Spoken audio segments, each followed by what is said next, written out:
Almost perfect. Almost perfect. We had the end of the video come in. Loves of the sound of his own voice. You say he's ego-driven, all about himself. Never actually cared about the faith he sells. You say he runs from real discussion, blocks whoever challenges his position. You say he's not a Christian, just a show. All surface level, no depth below. That may be true, but he's way more handsome than you. Yeah, that may be true, but he's still way more handsome than you. You say he's actually really stupid, can't defend his points when he's pursued with it. You say he cherry picks and twists the word, only cares about the views he's earned. You say he dodges everyone who knows better, hides behind his comment section, won't ever face someone who can actually throw down. Just a pretty face with a hollow sound. That may be true, but he's way more handsome than you. Yeah, that may be true, but he's still way more handsome than you. You got receipts, you got the facts, you got screenshots of everything he lacks. You might get him today. all down, made your case, but did you see his face? That may all be true, but he's way more handsome than you. Hey, let's go, Ronan. Everything you said My man. might be Good right, man. but look at him. Now look at you tonight. That may be We love seeing true. people exercise. He's still way We always more celebrate it. handsome than And people like out jogging, like, yeah. You can be correct all you want, but when it comes down to it, let's be blunt. That may be true,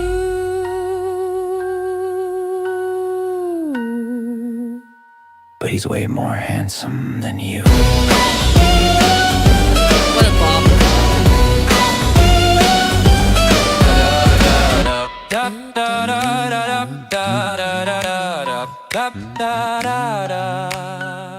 You can be correct all you want, but when it comes down to it, let's be blunt.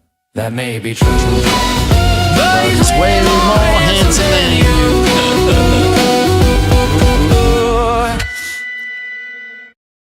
Yeah, no, we always celebrate when we see somebody working out, especially when we see like a bigger person working out. Like we see a bigger person on the road jogging, we're like, let's go, let's get it done. That's right? hard. We're always, because that's hard, man. Because you feel like you're out there, you feel like you're getting judged, feel like people are looking at you, looking down upon you, and it's harder. It's harder to work out when you're bigger. Yeah. So like, it's an uphill battle, no pun intended. All right, folks, smash the like button, share the live, do the things that you need to do so we can get out to the people that we need to get out to. Craziest thing happened. I went to go see a fight and a hockey game broke out. See, my dyslexia, I actually read it the other way around because I was like, because I first read it, I was like, you went to see a hockey game and a fight broke. That's common. Sounds like a big whoop. Big whoop, dude. And then I slowed down and actually read it. Smash the like button, share the live. Hello. Hi, Mitchell. Mitchell was in the shorts chat. Did you go live in the shorts? No, he's just there. Oh, so he can't hear you then Oh, when you said hi. well. He said hi, so I'm trying to be nice. Did you go live on TikTok or on X? Not yet. You told me to do that when the shorts chat goes up. You can, yeah, you can listen. Open it up. Open up the floodgates. Oh wow. Okay. Open it up. We're just gonna open it because they're all there waiting anyways. They're all there anyways. That's an oldie but a goldie. Evening. What's up, Modern Brain? Gabe's on time. I mean, why would he be late? Is that he just said like? he was late. But like, why would he be late? Huh? He should only ever be watching my content. know this is where good Hi, Brian. But there's this thing like, I think it's like colored people time is what they call it. You never heard of that? Colored people time? saying our last goodbye. My gosh, we're starting out strong. ladies and What, am I gentlemen. wrong? I don't know. All my colored Still people in the sounds chat, racist. all my colored people in the chat, am I wrong about colored people time? John's gonna get bananaed The immediately. comments move faster than we can read. Deleting nonsense, fighting the feed. First Yes, music's loud as it should be. in the void, every brain This song is the best. It is. destroyed. We tried to bring Yeah, you're losing DEI points. Mexican here, we're always like, yeah, see? Man, you Nope, also have I'm a not lot of colored, Mexicans though. in the chat. That's a colored person, Abby. I said you also have because you were talking about how many lawyers you have. Yeah. Yeah, I just noticed that you have a lot of Mexicans. I got a lot of everybody. We get everybody here, man. We get everybody except middle-aged white women. Because they're too busy virtue signaling. My God. They're out there telling. I got all the Mexicans. I got all the colored people. I got all the white people. I got everybody over here except middle-aged white women because they're all over there telling me how racist I am. You're not wrong. Tell me I'm wrong. You're not wrong. I'm not wrong. I'm not wrong. All right. Smash the like button, guys. We need them 20,000 likes before we start taking guests. Today's topic is convince me to leave Christianity. Win a taco. Win a taco. No, the contractor here, I can agree. Somebody says, I got a new pen to chew, by the way. Sorry. I'm thinking about getting Crimson Desert. Do you recommend it? Does he? Oh boy. Does he? do I recommend Crimson Desert? Yeah. I've put 150 hours in the game and it like just came out. And there was a week there I was sick and I got a lot of it in there. But I've been squeezing it whenever I can. So like it's not good. It's not healthy. I've told myself I'm not going to play it this week at all to make a little detox. Yeah, it's because I've put a lot of time into it. So, but here's where I'm like, I was sick. Okay with it because you paid money for it, but it's a big game. Mm-hmm. Big game. It like is a big game. Barely made a dent in it. So it's like you get good. No, I'm almost done. Oh really? Well, I'm almost done the main story. I haven't made like all the side stuff. I'm nowhere near. Yeah, you haven't explored. Like no. there's so much in there. So it's like, well, you got good worth for your money. Yeah, I definitely got the worth for my money for sure. Like I highly recommend the game. Listen, but if you need a game with a great narrative, don't. No, listen. I when I go to bed, I put on a video like to listen to in the background, of them explaining the story because I don't know what this is going on. I'm playing the game. I'm like, I don't know who this guy is. Why is he yelling at me? So I put on a story to try to figure out what's going on because great story, terrible delivery. In the game, terrible delivery, and it's just like not the best. But oh my god, is it fun? Is it fun? Is it realistic? No. It's a video game. It's a video game. It's a video gamer's video game. Listen, this video game is gonna call out the people who are old, because when we played video games, there's no hand holding, there was no looking up things on the internet, there was none. You got the damn video game, and if you couldn't figure it out, you're stuck. And you had to ask your friends at school the next day, can you figure out how to do you pass it? Oh yeah, if you did this, yeah, I figured it out. And that was how you did video games. It's one of them video games where you're not like, for a long while I was trying to, I'd run into a puzzle and I'm like, www.howtofigureoutThispuzzle.com. And now I'm like, I'm going to figure out the puzzle.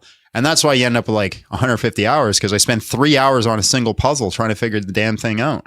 And then eventually you get it and you don't feel happy about it. You're like, you mother trucker. Oh my God, just moving on. And then all they give you is a little rock. You're like, here's your rock. Thanks for solving the puzzle. Here's your rock. It's a great game. Fresh is eating tacos. He's eating tacos right now? Based. Did I lose the chat again? Everybody in the YouTube comment section say something. Did you see it? Do you see I'm Nintendo 64 years old? Nintendo's not 64 years old. Oh, no. Nintendo 64 years old. Is that a thing? What? Something. Do you see it? What are you yapping about? No. I don't see it. I guess it disconnected again. Why does it keep disconnecting? It's just that one chat. It's not the other chats. It's just the one. I just have to keep reconnecting it, disconnecting it, reconnecting it, while disconnecting it. you're doing that, we got a super chat from Mary Griffith who says, "Hey, I'm a middle-aged white woman." Not all. Not all. It's not all. No. Some. It's some. Thank you for being here. And thank you for being here, middle-aged white woman. We appreciate you. We appreciate you. And don't take offense. I'm a middle-aged white man. Am I middle-aged or old age now? What category do I fall in? Middle? Middle? All right. I'm just going to leave that open and see if that fixes the issue. Super Nintendo was peak? No, I disagree. Super Nintendo was great. Nintendo 64, PlayStation 2 was peak. PlayStation 2. That was peak. And I never even had a PlayStation 2, so I'm not even like biased or talking about nostalgia here. But that was definitely the peak, I think. But listen, man, everybody always nostalgia is a tricky little bastard, because nostalgia will tell you things are peak when they're not peak. True. Yeah. True. In all honesty, if we're talking about gaming, if we're talking about like actual peak gaming, we hit peaks and valleys all the time. Like Witcher 3 was peak. In all of history of gaming, you don't beat Witcher 3. PC Minesweeper is peak. I used to play that all the time as a small Tetris child. was peak when it came out. Did we lose it again? I'm starting to get annoyed by this. I might have to uninstall the program. I hate it because then I got to redo all the settings again. But I don't know why it just keeps doing that. I'm going to completely remove it again and see if that works. Abby, entertain the masses. Okay. Fresh says Divinity is better than Witcher. No. Is that like Divinity Original Sin? Yeah, he's on. I hated that. He's I really hated it. He must be like one of them smoking crack type guys. It's rough. Maybe he's going to say something crazy like that. But it might have also been because I came right from Baldur's Gate. And so Baldur's Gate 3 was peak. I had high expectations, and I shouldn't have. That's it. I'm leaving. You can leave. You can leave. Something went wrong. Oh, well. No crap. No kidding. No kidding. The problem is right now that all the chat is talking about is video games, and I don't know anything about video games. Well, start learning. Donkey Kong was peak. Donkey Kong? DK. Donkey Kong. I have really good memories of doing like Mario Kart races with my cousins when we were small. Doing like what's it called? Like tournaments. Somebody in TikTok said, "Wait, you played Baldur's Gate?" Yes, we did. We played a lot of Baldur's Gate. I really enjoyed it because I could just like follow along John. Do, and then like fight people and do stuff. I got pretty good. But only with the people that just fight. Not the wizards. So then when I tried to play it by myself, I really struggled because I had to have like wizards and people, different varieties of skills, and I can't do that. So then I quit. You could have played on easy mode. I think I was on easy mode. Maybe I was on like normal mode. All right, let's see if that fixes it. Hopefully we'll see. We'll see. Diddy Kong Racing was fantastic. It was pretty great. Street Fighter 2 was also pretty great. Yeah. Casting classes are cringe. What? Skyrim, they're necessary. Oh, Skyrim and Fallout New Vegas. I love those so much as a kid. Skyrim was great. Oblivion was great. Right. I didn't play New Vegas, so I can't talk about it. I tried to go back and play it again as an adult, but I feel like it's just too dated at this point. So I will play the remake when that comes out. And then we'll go from there. Smash the like button, guys. You're only at 7,000 likes. You need them 20,000 if you want us to start taking guests.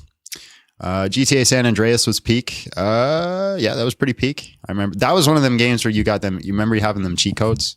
You remember you have all them cheat codes on your piece of paper, the up, down, down, left, right, BB, whatever. And it'd all be just on a piece of paper sitting next to you. And you're like, I want the jetpack. And you have the jetpack. And then that was one of them games. That was one of them games. Oh, I want a rocket launcher. And then you're just in there blowing people up and you're like, no wonder everybody's growing up to be a psychopath these days. We were just blowing people up for no reason as children. Yeah. My parents let me play games I shouldn't have played. Like I was playing Turok on the N64, and that was not a game for children.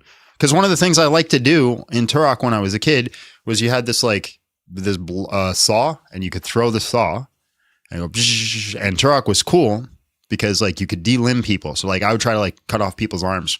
I'd be like, I got you. That's me as like a 8-year-old I'm going to chop that guy's arm off with this saw here. Yeah, no wonder we're all crazy. My first ever seizure was from Sonic Adventure nostalgia. Wow, that's a good memory.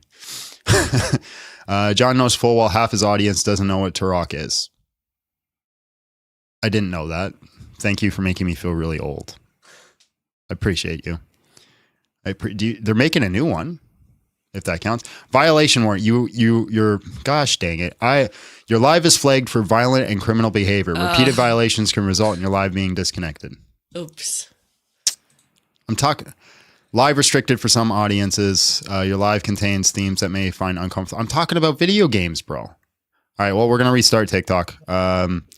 So smash the like button, follow, and then you can come back and watch and we'll do it again. We're at 8,000 likes. So we'll just make up the difference. Talking about video games. TikTok needs to calm the heck down, man.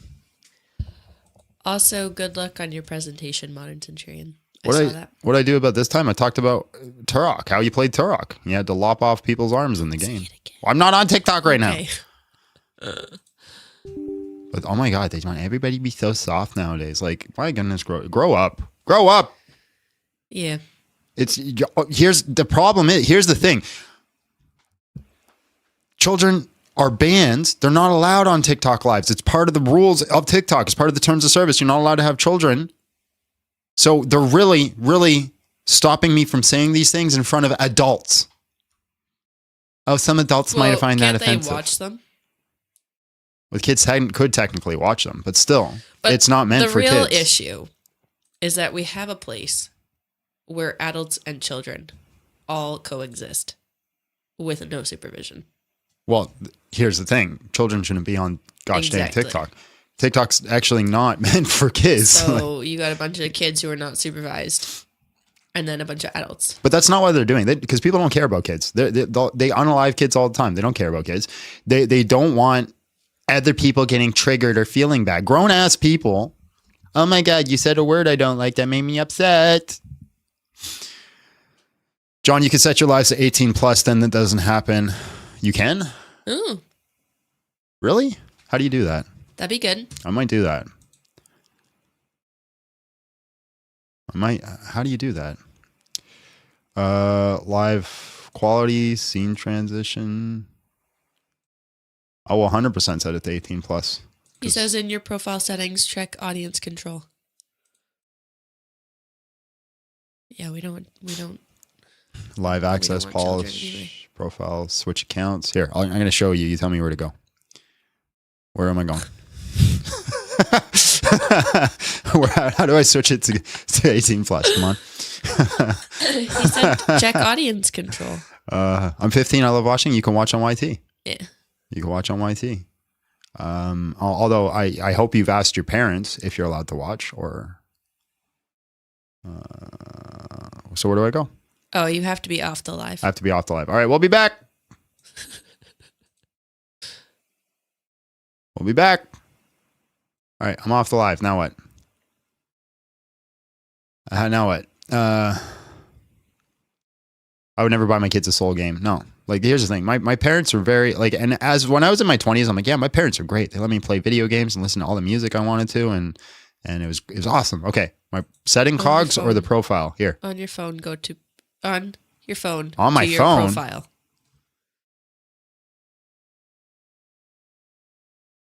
Go on your phone to your profile.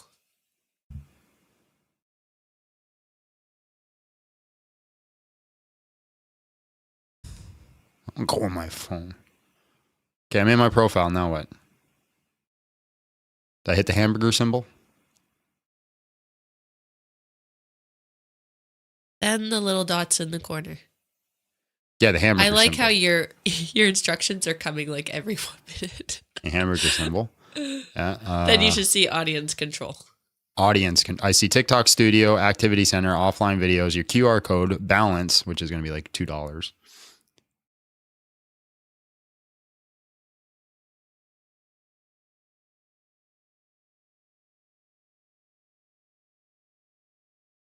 Well, listen, Abby's far more stable than me, and she wasn't allowed to watch those things. I'm just saying.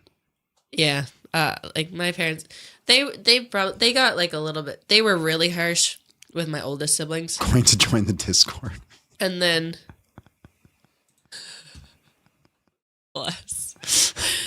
And then they like eased up by the time I was born. But I remember being a they kid. were pretty strict, which I appreciate. Yeah, I remember being a kid and running into those parents and being like, "Those parents suck. Your parents suck." And of course, I was a kid. I was like, "Yeah, all right, where do I go?"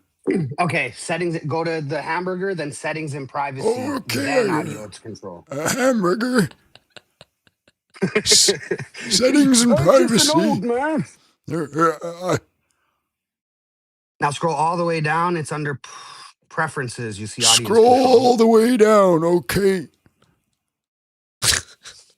It's not working. Oh. Audience control, old man. All right, I'm all the way down. I see click log out. Holy, did you just go all? Okay, now scroll up, old man. All right. You should see audience control. Audience control. Audience, I see audience controls, not control. Okay, yeah, there's an S. Sorry, Okay. I blundered. All right. That's going to be a blunder. And now, if you click in there, you're going to see age 18 and older Oh, and a God. little thing. All right. It's not doing anything. It's just staying the same. See, I click it. It doesn't do anything. Maybe it thinks you're online somewhere, like you're live. Oh, you can't see me, can you? He's not clicking the button. I'm clicking it. It's not working. Oh, okay, click the button. Okay. It turned my phone off. Bro, why would my grandfather absolutely do this? All right, I got it. Thanks, you. Oh Thanks, my bro. I God. appreciate you. Fresh comes up to help you, just gets rage baited. All right. No, let's. I'll restart the app just to make sure, and then we'll get going. Get his pin. Oh, goodness gracious! Yeah, John does have a good old man impression. I used to do it with the kids. Sometimes at the gym, like a lot. You should do that again. You should pull that out. He would like come onto the mat and like pretend to have a walker in his old man voice, and they would all lose it. And I put it because I find a pair of 7-year-olds are the glasses. best. They laugh at everything. Oh yeah, they're great. They find everything. Oh yeah, hilarious. you got a cane because we had a cane for Get a injuries. cane. Yeah, I'd come out with a cane. And they just they make you feel like the funniest person in the world. The worst is like when you tell a kid a joke and then they don't find it funny and they're just like, that's the worst. Like you're just here to laugh. That's the absolute worst. All right, back to it. Back to it. Let's see if that works now. Hopefully we get less bananas. Your daughter laughs at all your jokes? Yeah, that's good. It's because she loves you, man. What? He literally says none of my jokes. Oh, none. Oh, yeah. Oh, okay. That's because she doesn't love you, man.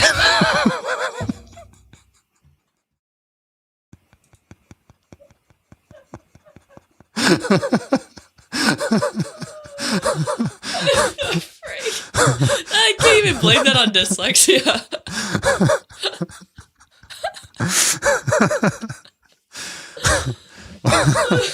Oh my. Okay. Well, it is what it. Listen, I'm extremely sleep deprived today. I got the new mask. I got one of the nozzle masks, and I kept waking up with my cheeks going. because it would blow into my nose and then into my cheeks. And that was what happened. Oh, hey, it's the guy who said the Trinity is perfectly logical and consistent. Let's see if we get bananaed now. What's up, bro? Did you enjoy your taco? Yo, I had a question. Yeah. Yeah, I enjoyed my taco. Thank you. Like, did you become a Christian again, brother? You should go back and watch the video. Whoa, I just had like a question. But you should go back and watch that Regarding- video because what was the stipulation I gave you that you just missed? What's up? You mean like the rational perfect system model? No, not that. No. Because I said, Oh, what's up? I said, yeah, if you hold to the strictest sense of the creed and hold to the verbatim fallacy, then yeah, I would leave. Yeah, I Christianity. know. You Yeah. scammed me. Yeah. You scammed me. Yeah, I got I know you. you scammed me. I got you. I didn't even like notice it, to be honest. After like I rewatched it and people told me, I heard you saying it's like verbatim fallacy. Yeah, but I still got you your taco. Yeah, Did that's you, true. did you by the actually way. get a That's taco? true. I heard you didn't know what tacos are. Yeah, did you actually go buy a taco? Or did you get something else? Well, nothing. not That's- yet. That's okay too. Well, That's okay too. well, not yet. I was like, I think like tomorrow I'm gonna get like a taco or something. Have you never really actually had a taco before? No, I never. You should actually go get one. Tacos are great, man. And delicious. They're delicious. Wait, actually, Yeah, Yeah, I'm legit. not joking. I mean, yeah. Thank you for your advice. But look, I was just joking around with you. Yeah. I'm gonna drop back again. I hope you have a nice day. All right, man. You too. God bless. I'm glad we could find common ground with that guy, and then we can be civil. I have 3 tacos every Tuesday. Yeah, Tuesday. Taco Tuesday, man. Taco Tuesday. Me and Abby, we used to have this ritual where we go to church, and then right after church, we go straight for tacos. And we did that for a long time. So we go to Best. church, we get our church, and then we go for tacos. And we'd always invite people. You guys want to come for tacos? Tacos. And it became a thing. They're like, "Are you guys going for tacos?" And we're like, "Right, we're going for tacos." You know we're going for tacos. We're going for tacos. I'll get the taco if you stay being a Christian. Here's the thing, man. If you guys actually just want a taco, message me. I'll get you a taco. Like it's not that big of a deal. Not that big of a deal. Just send me a DM, right?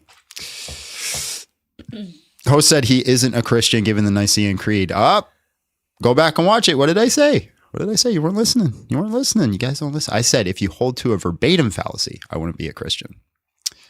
They don't listen. John gonna have 5,000 taco requests. I told him. We would have to give out five. We would have to give out 5,000 tacos. No, we would not. Yes, we would. No, we would not. Yes, we would. If we got 5,000 taco requests, we'd have to give out 5,000 tacos, Abby. Funky John, I'm not donating so you can give other people tacos. I could just do that. No, that comes out of our personal expenses.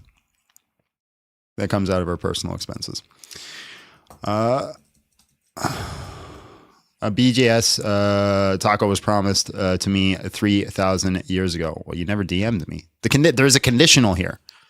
A biconditional. You'll get a taco if and only if you DM me. Well, yeah. Someone said if John and Abby ever have a meetup, it has to be a taco party. We would 100%. I do want to do a that. meetup, That'd be actually. great. There are a lot of you guys I Maybe want to like meet. A meetup, and then we could get like a taco truck. Oh, and Funky, I also got to apologize to you.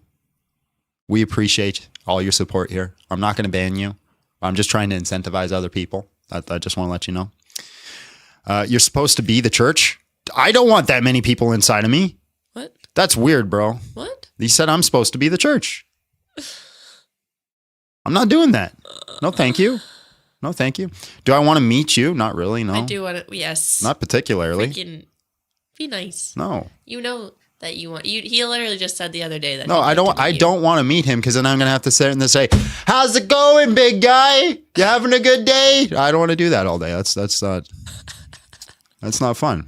We don't want to do that. There are no DMs on YouTube. I keep telling you guys don't listen. If Discord. you want it that bad, you'll figure it out. You'll figure it out, yeah. Ban people who pretend Elden Ring isn't a chore. Elden Ring is a chore. You should have to scream in Spanish. Buenos noches, por favor. Tacos. Dios mío. Ja. Ja.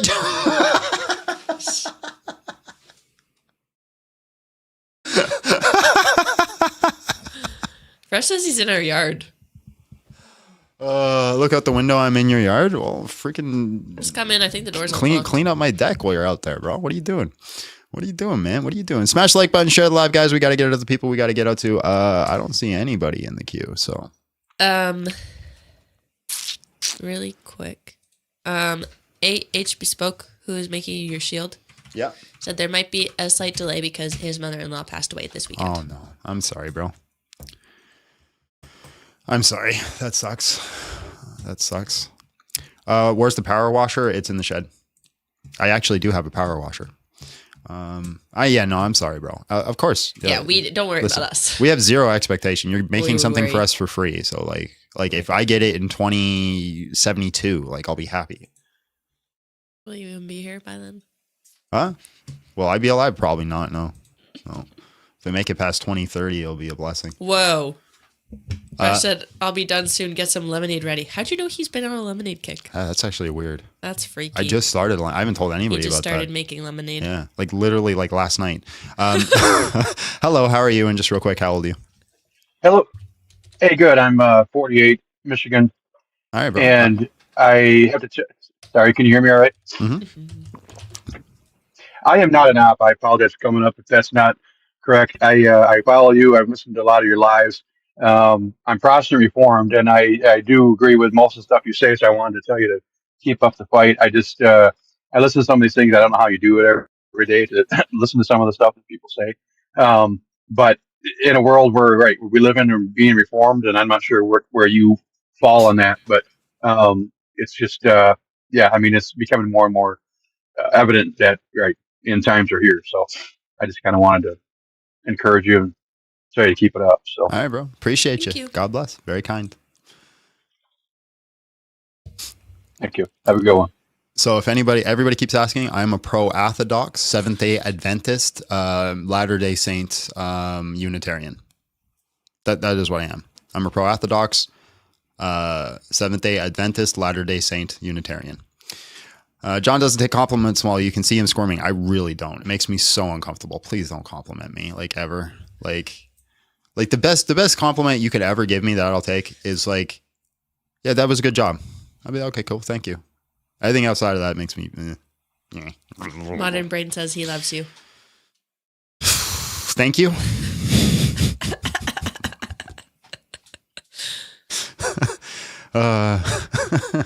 You like my hairline? Thanks. Grew it myself. Team Uni, heretic. So am I. I missed the last meeting. Junitarian. Your ability to read is impeccable. It's actually awful. You know how hard it is for me to read books? It's really hard. It's really hard for me to read books. I get it done, but I really got to like take my time with it, man. Because I get lost, and sometimes I'm like, that's not what that makes no sense. And I go back, and it's not even the thing that I read. Like, I'm just like, where the hell did my brain come up with that? And this is something I've had since I was a kid. When I was a kid, I had to get put in a special needs class to help with reading. Everybody's got me. See, John's an idiot. We got him. He's a special needs class. We got him. It's a true story, though. I was. Just because your brain reads the letters backwards doesn't mean anything about your intelligence. I got all the like, mental disorders. What? Let's say there was an atheist who didn't want to convince you to leave, but had a question. How'd you feel about that? Not particularly good. Okay. Mm-hmm. Just wondering. Do I have ADHD? I have ADHD, OCD, BBB, CDB, ABZD, EDFG, HIJK, LMNOP. I got it all. Hello, how are you, Alan? And just real quick, how old are you? Hi, I'm 18, and I'm all calling in from Luxembourg, actually. Not probably a different perspective. Luxembourg. It's in Europe. I thought that was in next to Germany. Oh, that's cool. beside Australia, right? Yeah. All right, bro. Can you convince me to leave Christianity? I hope so. Not maliciously, but I'd like to start out with Why did you join Christianity, or how did you get introduced to it? I have testimony videos on my YouTube. That's a long story. So if you're interested in that, you can check it out there. Quick 5 seconds. I just saw your stream. Decided to hop in. Mm-hmm. You're also really fuzzy. Your mic's really bad, by the way. Oh, my bad. I have pretty bad internet. Then again, did you get it from a family, or did you just join it later in life? Well, I just found out they give out free hot dogs and shirts at the churches. So I was like, I'm going to sign up. And then I found out it was true. So I stuck around. No, that's neat. Do you know why you joined it, or why you're Christian? Yeah, because Jesus Christ died and resurrected. Okay.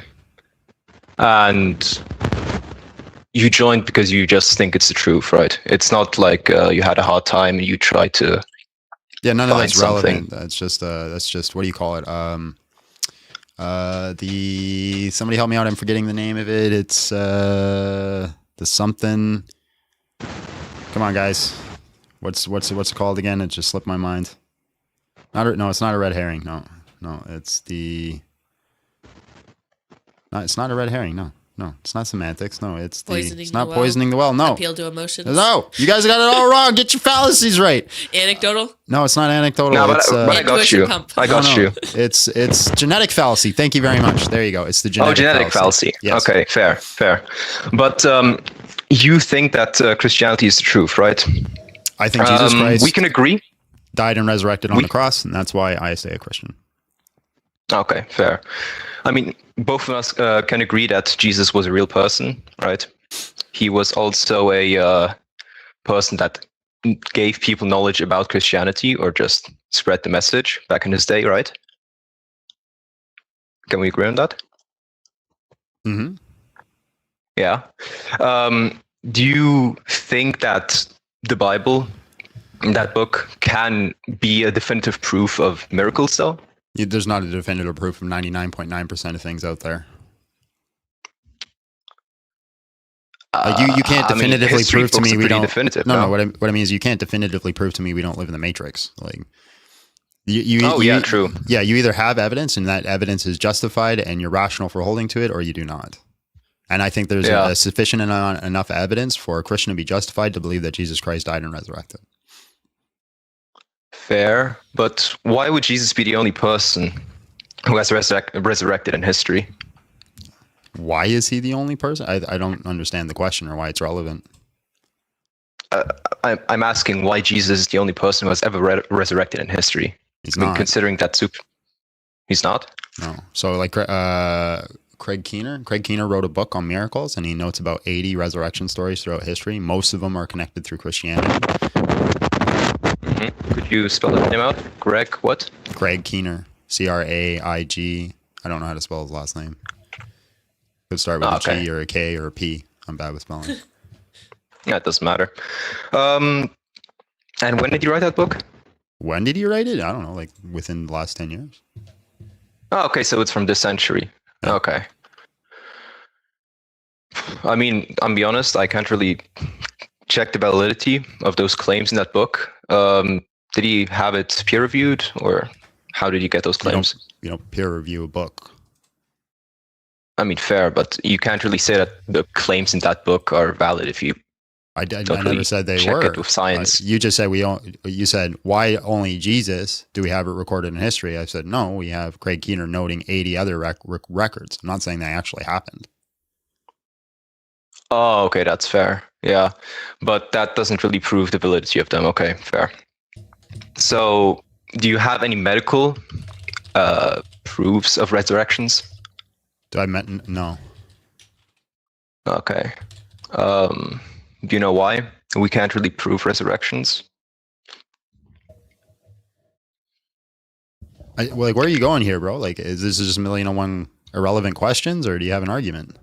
No, I'm just trying to say that resurrections aren't really scientifically possible. How does one person die and then 3 days later come back? Okay, how do you know it's scientifically impossible? Because I haven't seen it yet. So because you haven't seen something yet, the conclusion means it's impossible? not necessarily, but the burden of proof is currently on the people saying that resurrections did happen, aka Jesus resurrected. Burden of those proof. People can't really. Yeah. Burden of proof is just like a thing that people have taken and just kind of ran with. Burden of proof only works in formal debate. Like I said before, you either have evidence, and you have a justification, right? So you either have justifications to believe something is true, or you do not have justifications to believe something is true. But then, how do you say that resurrections are true? Yeah, I think I have sufficient amount of evidence, right, when I look at the historical data of Jesus Christ to say that he resurrected, because it's the hypothesis that is the most parsimonious that explains all the data. Sorry, the only reason parsimonious means it has most explanatory power and explanatory scope, which means it's the best model that we have that explains everything that we have in front of us, like all the information.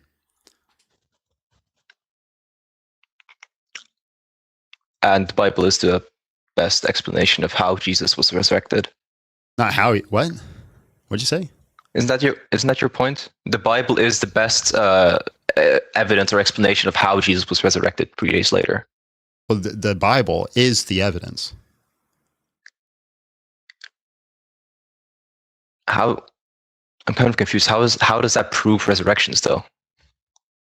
It proves Jesus resurrected. And again, proof is a really weird term. I don't know where you're trying to lead me here. Like, so I'm again, not do you trying have to an lead you. I'm argument? just trying to ask, how can you say that resurrections are a real thing if it's just written in the Bible, which doesn't really show any way of what the resurrection was, how it happened? Well, that's begging the question. How do you know it doesn't show those things? But I mean, I'm going to be honest. I've never read the Bible like in detail. I know some scriptures, but if you never read can you the Bible, like show me? you... Can you give me a scripture that explains how and why Jesus resurrected, or explains it? Because if I gave you a scripture, that's not a justifiable reason to believe in a resurrection, right? It's an inductive case, not a deductive case. So induction means we're adding on information to make our claim. So there'd be multiple scriptures. So within the scriptures, we have, for example, 21 eyewitness accounts.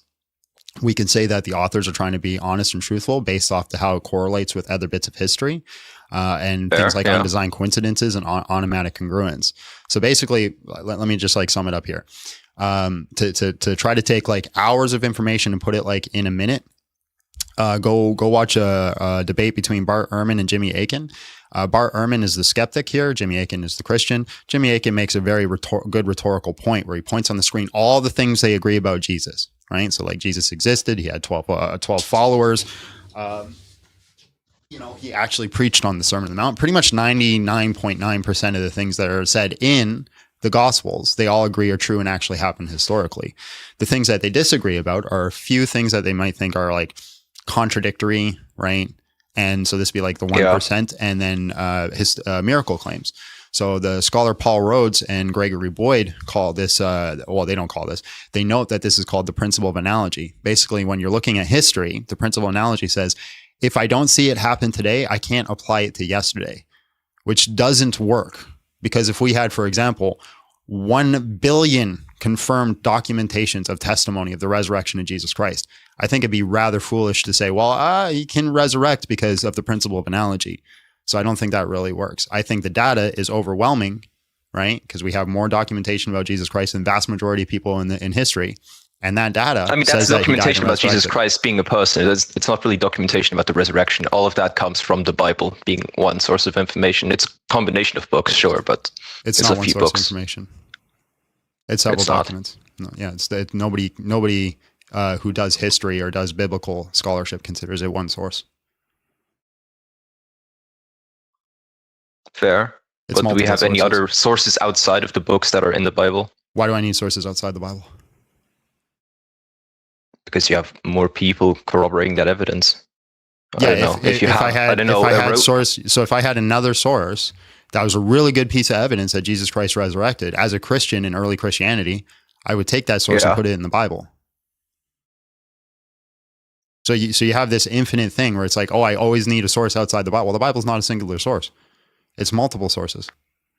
And we have more sources, more writings about Jesus Christ than the vast majority of people through history, right? We have the 4 Gospels, and Acts, which includes 21 eyewitness accounts. We have Paul's epistles, James' epistles, Peter's epistles.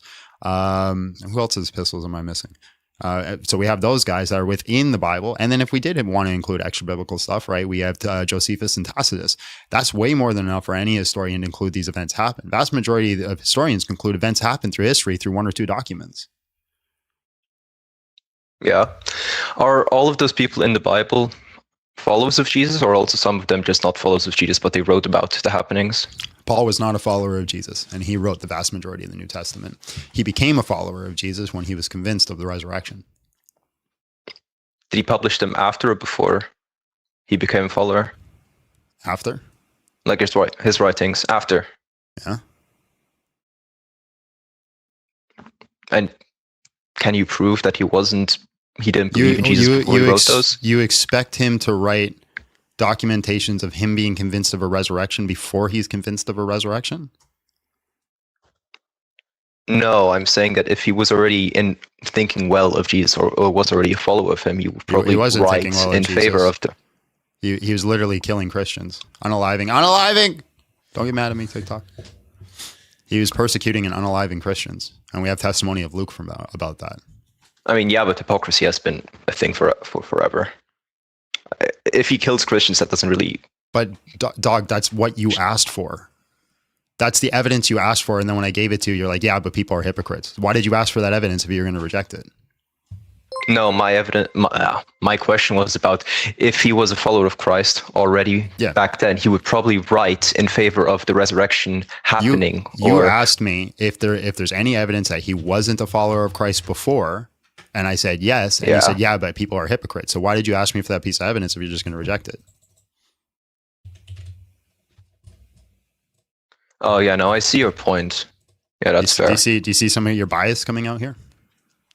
Oh, yeah, no, totally. I'm totally biased. Yeah. I think I've run myself into a wall here. Fair enough. Yeah. All right, bro. Appreciate you. Have a great rest of your day, then. You too. See ya. Woman. Honest guy, though. I'm looking at the bottom of this cup. Can't you see that you have biases? Oh, yeah, I definitely do. We all have biases. Well, I'm glad he admitted it. Yeah. I'm looking at the bottom of this cup here, and that's a problem. I shouldn't be able to see it. Look at the bottom of this cup.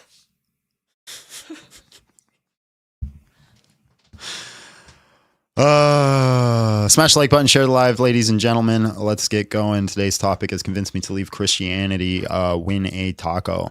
I might change that to convince me to stop following Jesus, because I don't like getting hung up on the semantics of how you define Christian. So we might change that. What do you guys think? Do you think we should change that? Or do we think it should say Christianity? I think we should keep it Christianity. Because I don't really want to argue the semantics of what a Christian is. That's the thing. I get tired of that.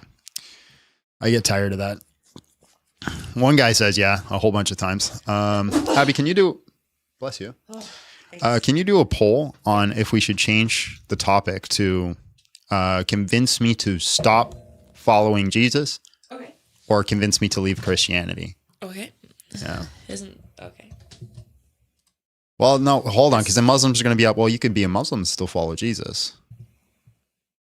I want to argue the spirit. Like, I want to make sure that we're arguing the spirit of the topic rather than the semantic of the topic. And semantics are important. I agree.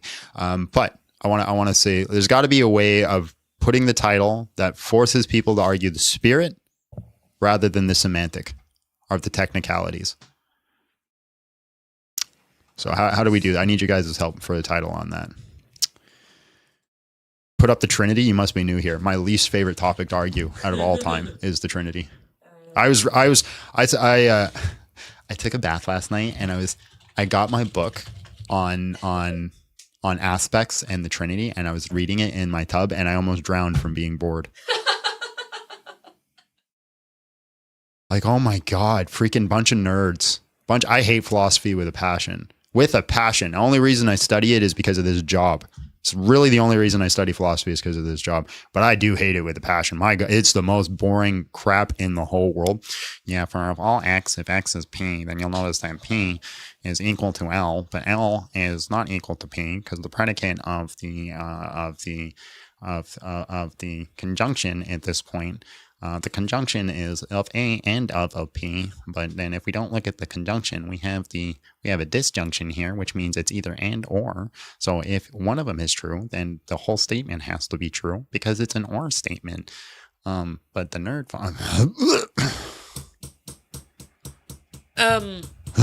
people are saying, like, convince me. Where is it? I lost it. What are you talking about? Exactly. That's what you read when you read a logic book. The resurrection happened. Changed my mind. Jesus rose from the dead. Well, I want to also allow some Jesus freedom of people too, right? Like, because if we just the resurrection, then people are like, then people don't have the freedom to come up and argue like another topic that they want. People have to have some sort of freedom to put me in a direction they want to, and like I think that's important as well. But I just want to make sure they don't have so much freedom that we get lost on the semantic of a term. That's the thing. Where there's got to be a fine balance. Where like people have freedom, so that way we still get guests. Because if we're too specific, then you don't get guests, right? If you're too specific, you don't get guests. If you're too broad, you get guests that focus on a specific thing. How about Christianity is true? That's pretty much. Then you get lost on the semantic of what is a Christian. That's why I kind of like the idea of like, convince me to stop worshiping Jesus. I think that one's good. Yeah. Because that excludes Islam because you're not allowed to worship a man. Yeah. You know what? I'm down for that. Anybody disagree with that? Anybody see any issues with that? If not, I'm going to change it. If anybody sees any issue, I'll keep an eye out. let me know. Convince me to stop worshiping Jesus. Then we'll change the ticker as well. And then we'll take on a guest. You should read some super chats before you do that.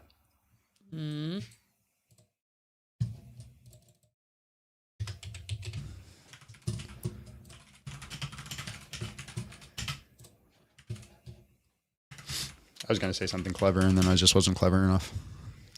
Is worshiping got 2 P's or Usually. 1? Not 1 P. Worshiping. No. 1 P or 2 P's? It's 2 because it's at the end of. 2 P's? PP?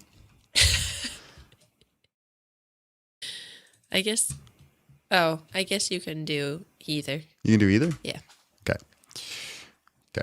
PP? British English, which we are, would be 2.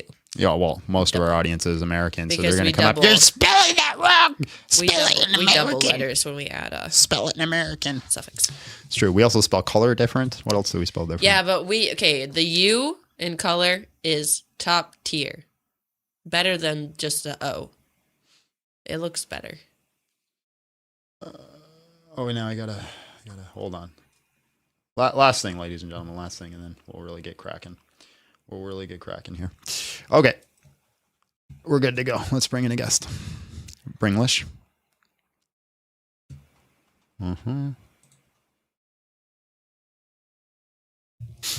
Hello, how are you? What's up, Just man? real quick, how old are you? I'm 21 years old. I'm doing good though. Awesome. Can you convince me to stop worshiping Jesus? I'll try. Do you like to hold rational beliefs? No, I prefer irrational ones. That's my preference. Okay. Well, that's the end of that. All right. Are you being serious? Well, listen. Are you being serious? That's. I just have to make sure that how we're starting. But listen, man. When somebody comes in, like, do you prefer holding rational beliefs? I don't know what your intent is. Maybe you're in good faith, but you immediately come across like a condescending douchebag, right? Like, because like your immediate implication there, no, I don't. Your immediate implication there is that the beliefs that I have are there because I like to be irrational, right? That's the condensation. I'm making sure that. I'm making sure that your number one driver. Has anybody ever said to you, yeah, I like to hold irrational beliefs? That's my preference. And like meant That's it. the thing. Sometimes sometimes Christians choose to believe in stuff that's irrational because it makes them feel better. No, but have they said that they prefer holding irrational beliefs and actually meant it? They said they will hold irrational beliefs. Well, that's not the question I asked you. You asked me, do I prefer? Has anybody ever said, yeah, I prefer holding irrational beliefs? Not in those exact words, no. Okay, so then why do you ask that question? It's a silly question, man. Because that's my segue, is that I'm claiming that Christianity is irrational. Yeah, but then just start with that. It's like, hey, yeah, I think it's irrational, and here's my argument why. Okay, that's what I'm doing. Okay, do it. Okay, there's not enough evidence this is my proposition, that there's not enough evidence to believe that Jesus rose from the dead, and that's why it's irrational. Okay. There's not enough evidence. Can you give me the semantic on evidence?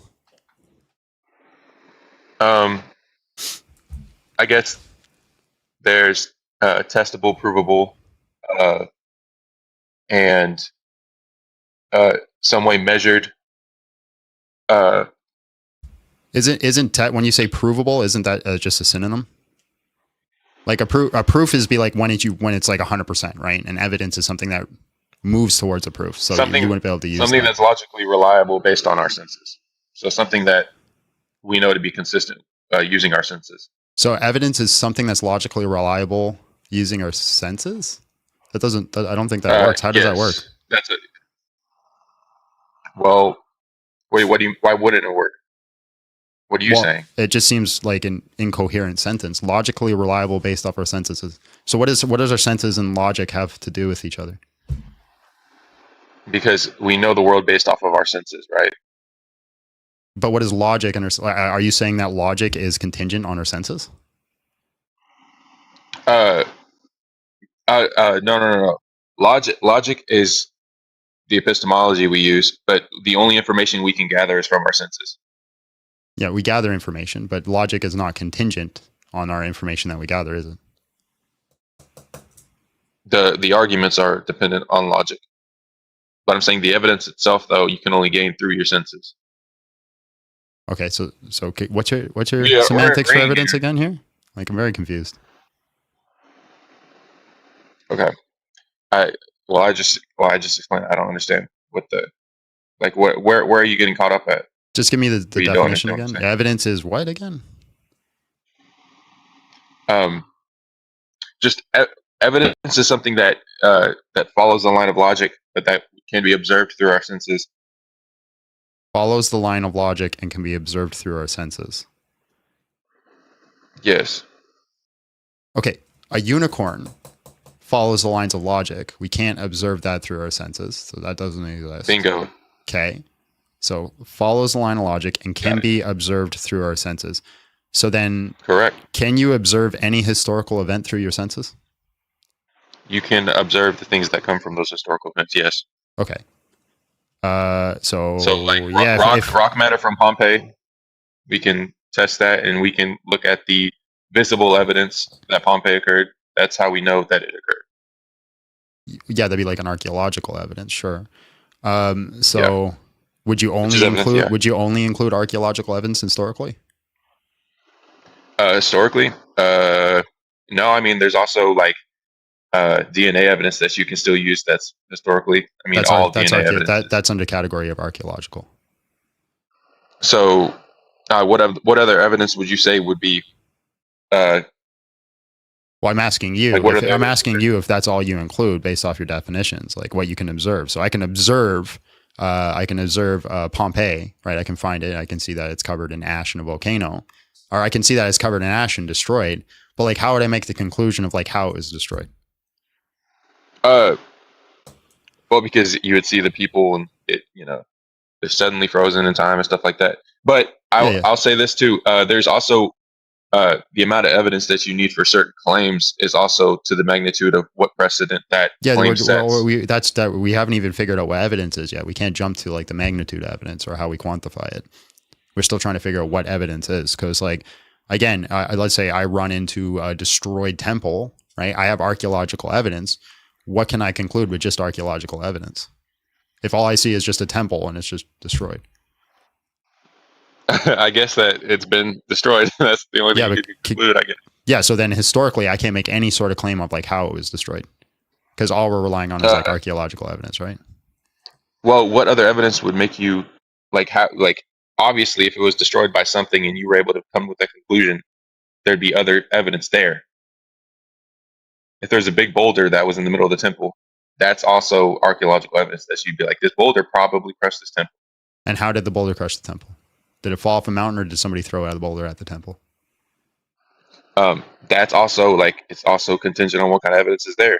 If it's under a mountain, that's all you got. That's all you got. You got the temple and a boulder, nothing else. What else would you have? That's it. Temple, destroyed temple, and a boulder in the middle of it. Yep. Can you make any other conclusions? You understand the laws of gravity and how heavy things that fall from tall heights can break things. So you could say that something or someone dropped this boulder on top of this temple. So those are the conclusions that we make. It's all contingent on the. Yeah. Yeah. So we can't conclude that, for example, Titus destroyed the temple at the Jewish war. Well, there's no. There's other stuff around that, which is documentation and stuff like that. So testimony. That's also historical information.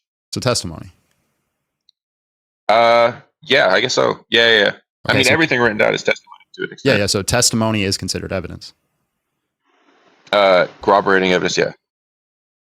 Well, is it evidence or corroborating evidence?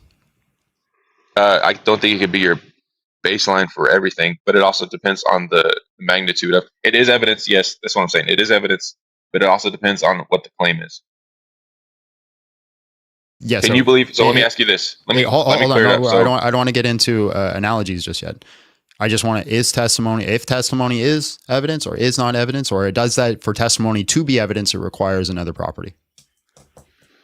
No. Testimony is evidence. Okay. Testimony is evidence. Great. All right. So testimony is evidence. So to relate to Jesus, this is my clearing factor though. I think to believe in a supernatural claim or to set the precedent of the reality that we know, I believe you need more than just testimony as evidence. Okay. I won't believe in aliens just because there's testimony. Because it's yet to be proven wrong. I mean, when has testimony, when has the supernatural ever been exposed to be real? And when you hear testimonial claims of the supernatural and they've become false throughout history, it's obvious that it's just a gap that people fill with their heads. What? That doesn't seem obvious to me. Testimony is a piece of evidence. We have more testimony about Jesus Christ than we have for the vast majority of historical figures. We actually have more evidence, right? Because you said we need more. So I don't see why I would reject their testimony unless you can give me like a valid reason. Because when I examine their testimony, I see that they're trying to record honest and truthful information. They're trying to record real, true data. And we have no data that says that they're intentionally lying or being dishonest. As a matter of fact, most scholars, including Bart Ehrman, says that, hey, I genuinely think that the apostles believed that they saw Jesus resurrect. Yeah, but why did he say that? Because that's where the data points. He's saying that they could be mistaken. No, wait, he said, no. So for example, there's a great debate you should watch. So Bart Ehrman versus William Lane Craig. Bart Ehrman's opening debate is that Jesus had a twin, right? That's what his opening debate is. So the way he presents that debate is he says, hey, Jesus had a twin and that explains all the information. And at the end of the debate, he says, do I think Jesus actually had a twin? No, I don't think there's any evidence or any reason to believe that Jesus had a twin. But that is more likely than Jesus resurrecting. So even he had to posit some sort of explanation that has no data or no information for it, simply to try to explain the resurrection account. Right, and what I'm saying is that explains the reason why he's saying that the apostles were mistaken, that they did not see a risen Jesus. No.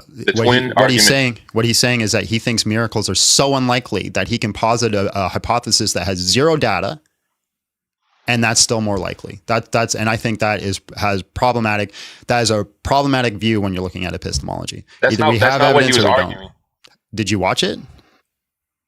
Yes, I know which debate you're talking about. The thing is, that's literally what he said at the end of the debate.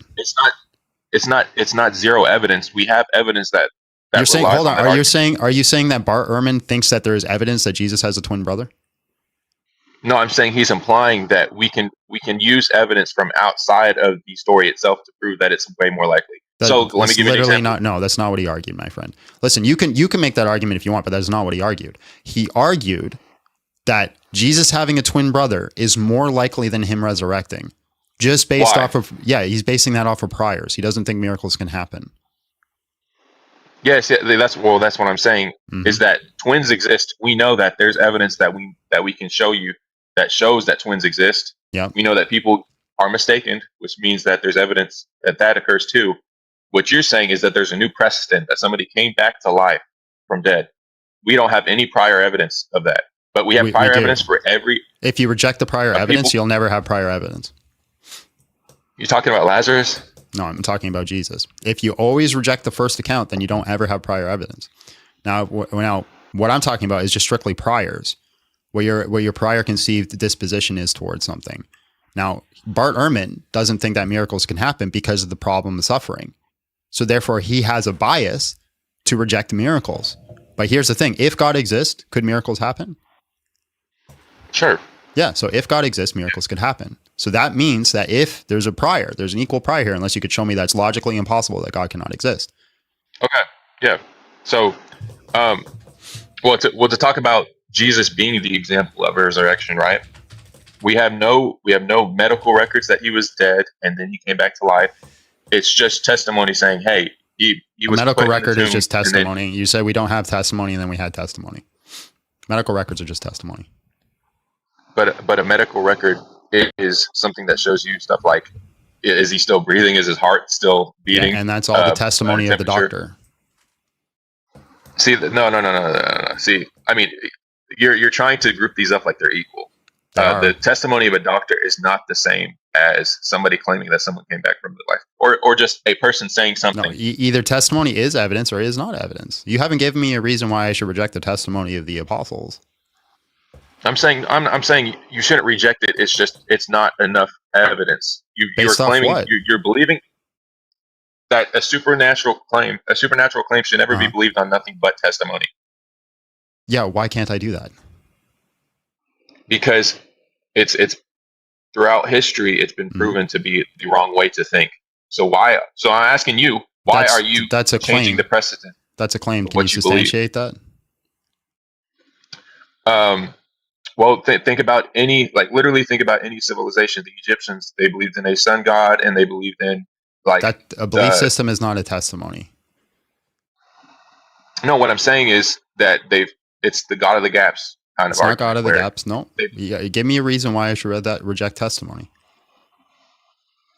Because testimony alone can't prove the supernatural. That's the thing that we're asking. I'm saying to you, I think that testimony alone can prove the supernatural. You're saying it can't. Why?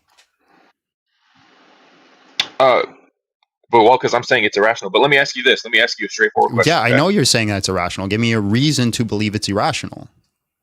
Okay. So cognitive dissonance is how I'm going to prove this. Okay. Mm-hmm. Do you believe that aliens have come to Earth and probed humans and then put them back on Earth? No, because I have a justification to believe that that's false because of the Drake equation. Drake equation? Yeah, I have counter evidence. Wait, but there's testimony. Yeah, and I have counter evidence to the testimony. Okay, what's that counter evidence to that testimony? The Drake equation. That's what I'm saying. Explain me the Drake equation.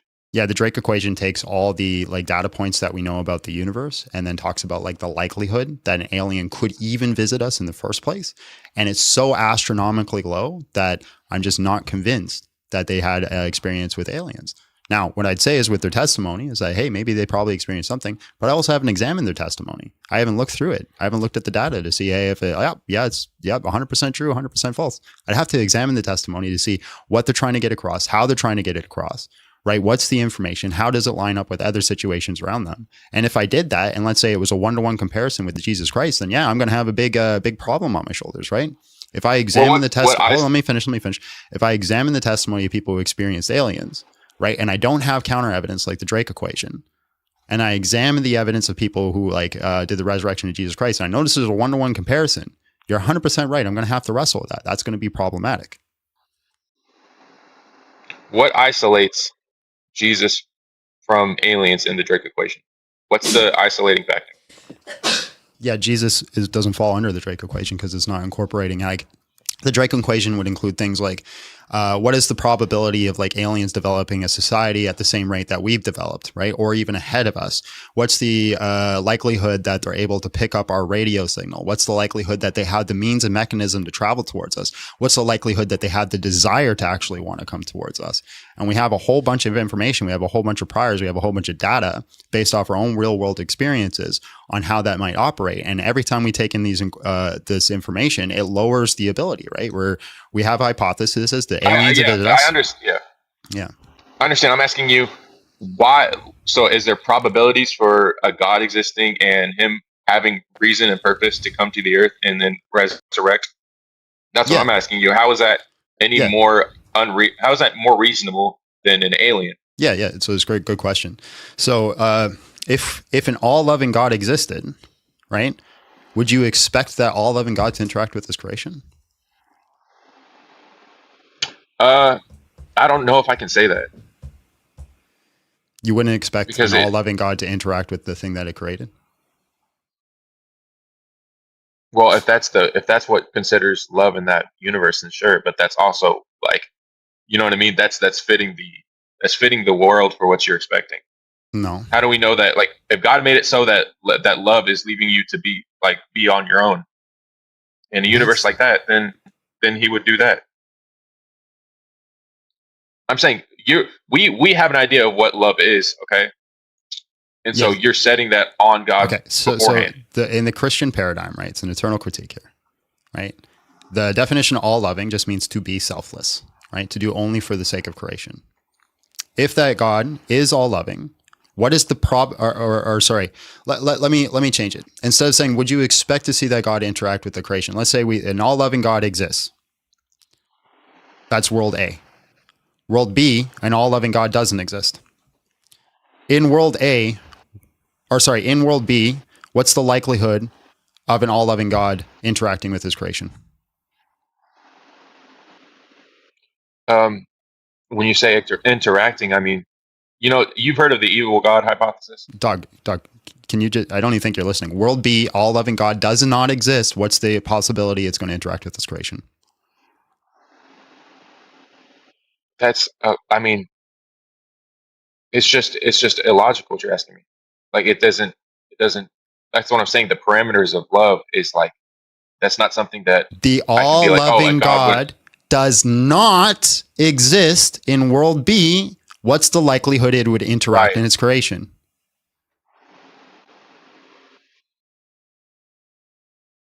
It's just as likely. All right. Appreciate your time. What? God bless. No, wait. Can I explain myself? No. Because you came up with this condescending, we're done. We're done. It doesn't exist. What are the odds it interacts? No, we're absolutely 100% done at that point. You come up with a condescending attitude. Like, do you prefer to be rational? Do you like to be rational, John? And then you can't answer a question of a thing interacting with you when it doesn't exist? No, thank you. Thing does not exist. It cannot interact. Mm-hmm. No-fi. Hello, how are you? And just real quick, how old are you? Hi, I'm 16. Is my mic good? Bye. Have a great day. Keep your kids off the internet, ladies and gentlemen. We are 18 plus only channel. Thank you very much.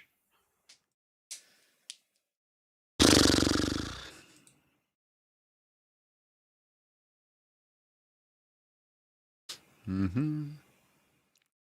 Bo. Hello, how are you? And just real quick, how old are you? You talking to me? Yep, I'm talking to you. How old are you? Sweet. I'm 35. All right, bro. Can you convince me to stop worshiping Jesus? Sorry, I had your YouTube on, so I got double audio there, but turned it off now. First of all, I just like to apologize. Haven't had my coffee yet today, so I'm a little slow. Get that coffee in you. A lot of these, yeah, I gotta get it. But a lot of the jargon, also disclaimer, a lot of jargon you guys are saying, I don't really understand. So that's okay. If I say something you don't know, you don't know, man, please ask me what it is. Just do me a favor. Don't pretend you know what it is and continue. That's all I ask. Okay, yeah, for sure. I might stop you a lot then, but there's a lot of jargon in use, so I might require everything being said in layman's. Also, funny context, I'm actually in Salt Lake City right now, so I think that's like the hotspot of the LDS, so that's interesting fact. I'm not sure that I'm here to necessarily like disprove or like convince you to stop worshiping Jesus, but I guess like more so, I'm not sure if this is a suitable topic, but I kind of like you're obviously very like well reasoned and well read, well educated on this topic, but no matter like what you say, it doesn't really seem like I have a hard time believing myself. So I'm not sure if that's like the right context to come into this conversation, but um, I find it really hard to believe. And actually, I dealt with some like Mormon missionaries, like well, maybe like 10 years ago. And there's just a lot of things that I like held me up, and I just couldn't really believe in it. I actually don't have any issue with other people believing it. I think religion is great. I think it's needed in society, and I think there's a huge gap right now for people who don't have religion, like me. I want to believe in something. All right, bro. But you seem like a nice guy, but I got to get an argument out of you. What's your argument here? My argument, I guess, it's not too different from the last guy. Like, it doesn't seem believable that necessarily. Like, I'm not sure that Jesus was real, and I'm not sure that. I'm not sure it's reasonable actually to believe in it. How old are you again? I'm 35. What year were you born? He sounds like an adult. I'm 1990.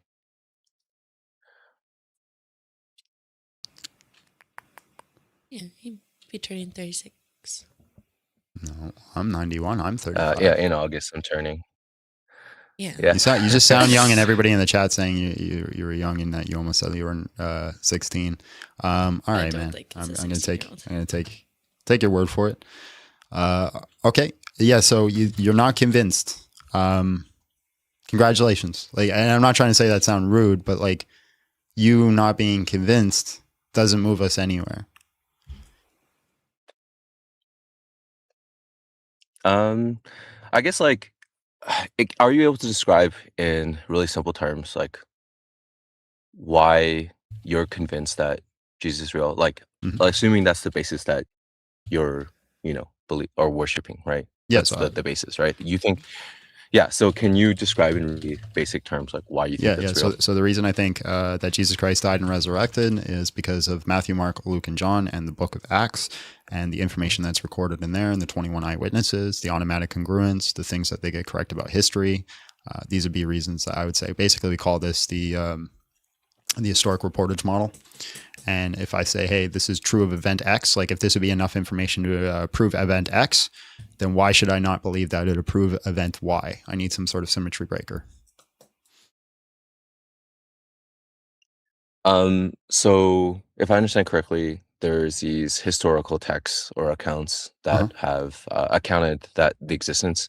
But how do you know that those are truthful? Like they could just be stories, right? Yeah. So the two reasons that we look at this is like one of the examples, one piece of evidence would be like the automatic congruence. Automatic congruence is them recording names. So it seems like a small thing. Oh, they get the names right. Well, the problem is that's actually a difficult task to do unless they were in that time period, unless they were walking around before the destruction of the temple. So they get the names of everybody you'd expect to see have the names correct during Second Temple Judaism. We have James, we have Jesus, we have Judas, we have Mary, we have all these names that fit in the census of that. They don't have Google, they don't have the internet. After the destruction of the temple, we see people trying to make forgeries. And what do we see? We see them get all the names wrong. They're using more Coptic names. The only names, for example, in the Gospel of Judas that they get correct are Jesus and Judas, which were popular names from the Gospels. So we can see from there that they have no concept of the events that were happening. So that'd be a piece of evidence that shows us that the authors of Matthew, Mark, Luke, and John are trying to convey honest and truthful information because they were there in the location and they were recording actual people who actually existed. Another person, like, for example, they record Pontius Pilate. Well, we know Pontius Pilate exists because we actually have archaeological evidence of Pontius Pilate. We have the Gospel of John. The Gospel of John talks about the Baths of Bethesda, right? Which we found later It used to be one of those things that scholars would say, oh, there's no evidence of these baths of Bethesda. The Bible's fake. And then eventually we found it and we're like, oh yeah, hey, it got that information true. So we see all these sorts of archaeological finds. We see all sorts of this information that lines up with history, lines up with things like Josephus and Tacitus. I see no reason to say that they're being dishonest. So basically the first accounts is what you're talking about, right? So first-hand accounts. How do you know that the first-hand accounts aren't people who are corroborating a story? I feel like I just answered that. Wait, so like, if I understand you correctly, you're saying that there was a first group of people who saw the actual events. Is that correct? Yeah, within the Gospels, there are 21 witnesses to the events. Within the Gospels and Acts. And how do you know that they're not just a group of people who wanted to create a religion, who then created a story, and they each individually tell the story? And like, how do you know that that's right? Because we have a whole bunch of data that says that they're trying to record honest and truthful information that correlates with the other historical events that we have, the documentation that we have. If we apply what's called the principle of charity. Yeah. So if we apply what's called the principle of charity. I'm lacking a lot of context here, but how do you know that they're how do you know that they're trying to be truthful? Did you just like not listen to everything I just said? You said that there were other names that reported that were later proven, but that doesn't really necessarily mean that if they're it's not even remotely in the ballpark of what I said, my friend. Okay, what did you say? Yeah. So I said they get names correct. Not just that the names are reported. They wouldn't be able to get these names correct unless they lived in this time period in Judea. So we could put the authors there. That's one aspect. So we can say that they're there in this time period and watching these events. We also know that they're there because they get the geography right. They get it completely correct. They get the archaeological finds correct. And then we could see that they're trying to record honest and truthful information based off on how it correlates with other historians at the time. So I'm trying to remember his name. There's an event that happens in the Gospel of Luke, the son of Herod. So basically what happens is we have testimony from Josephus, which comes after the Gospels, that talks about how Herod started this battle between the Jews, right? So there's this battle that happens in the Jews at the temple. They got mad at each other. They're hanging people up on the walls. And then eventually this guy, I'm trying to remember, again, somebody help me out with his name again. But anyways, this guy in Luke, let's call him Bob. All right. Bob doesn't actually take kingship and was never given kingship. In the Gospel of Luke, it gives him a specific name for a person who's not actually a king. He does all these battle with these people. All this comes from outside the Bible, pushes him out. All we see in Luke is that Joseph was traveling back to Judea. He decided not to go there because Bob, who is reigning, and that's it. And it's like, okay, that's just a throwaway line. It doesn't make any sense unless it actually was lining up with something that people already understood in history. Like if somebody's inventing a story, they're not just going to put in a throwaway line. This shows us that during the time period where Joseph was traveling, this actually lines up with the events that were taking place with Herod. And so this is an actual historical event that scholars agree happened, that this Bob guy, right, Herod's son, did these things, caused this battle, and we see that Luke is recording this information as well, and we could also put them in that time period.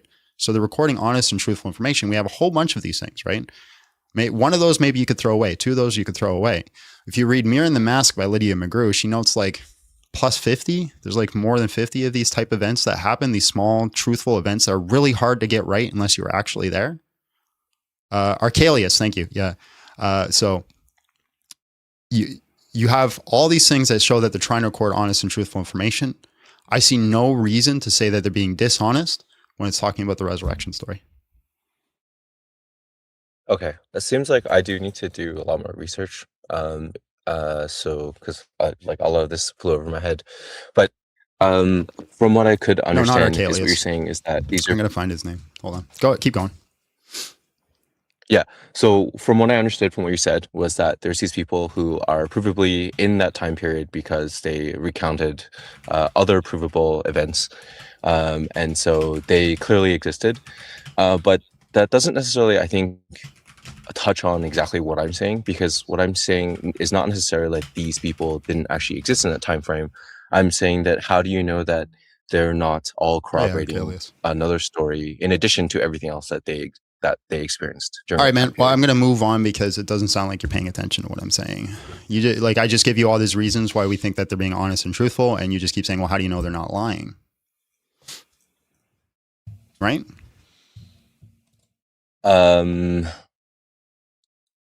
You haven't given me a reason to think that they're lying. So I'm giving a whole bunch of data that says like the undesigned coincidences would be another one, like how the gospels line up with each other in ways that they shouldn't line up to each other. And you're just saying, well, how do I know that they're not lying? Why should they not line up? Why should they? So for an undesigned coincidence, for example, are just small bits of information that line up with things that you would not expect to see, especially like if a document's written later or before. To be honest, man, there's one I can go into, but I don't really want to go into it because I feel like you're not really paying attention to it and you're just going to repeat the same thing. How do I know that they're not convinced? Feels like I'm wasting my time.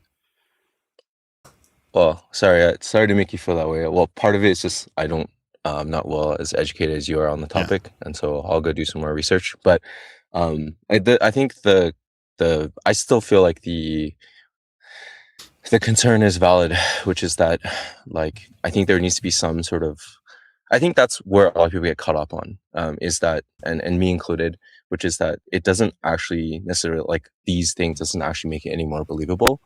Well, that's just your individual mental state, right? Concrete.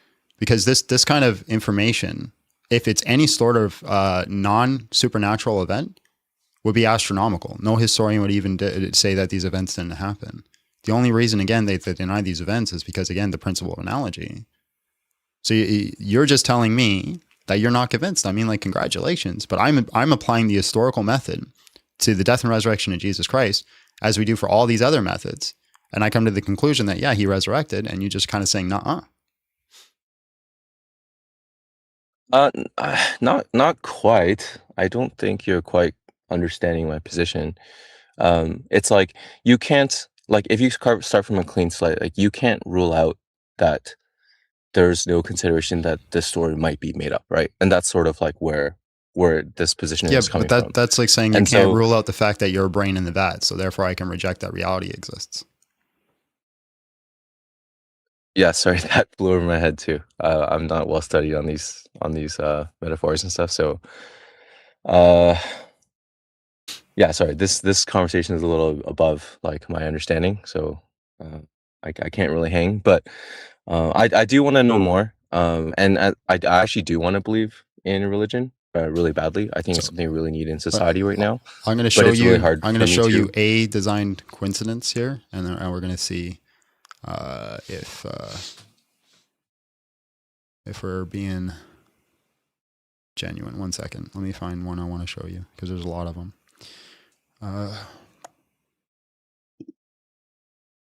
Here, this one's probably my favorite. All right. So, why ask Philip, right? So we have multiple gospels. So in the Gospel of John, it says that Jesus went up to the mountain and there he sat down with the disciples. Now on Passover, the feast of the Jews was at hand. Lifting up his eyes, then seeing that large crowd was coming towards him, Jesus said to Philip, "Where are they to buy some bread that these people might eat?" So we have this just like random thing. He just asks Philip, where are they that they might bread? So why does Jesus ask Philip about where to get food? Philip doesn't show up often, so he's not in the Gospel of John, right? So if they're making things up and he's going to use them, why use them? He only shows up like 2 or 3 times, and it's usually just mentioning his name. Philip is not the inner 3, right? He's not one of the main 3 people that Jesus used. So he's not Peter, James, or John. He's not part of the treasury group, which was Judas. Luke 9 tells us that the feeding of the 5,000 was near Bethsaida. So Luke is a different gospel, right? So the Luke just tells us that this event that takes place is near Bethsaida. John doesn't mention that it's near Bethsaida. He just leaves that out.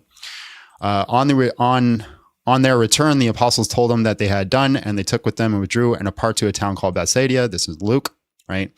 Earlier in John, we are told that where Philip is from. So in the Gospel of John, it says that the next day Jesus decided to go to Galilee. He found Philip and he said to him, "Follow me." Now Philip was from Bethsaida.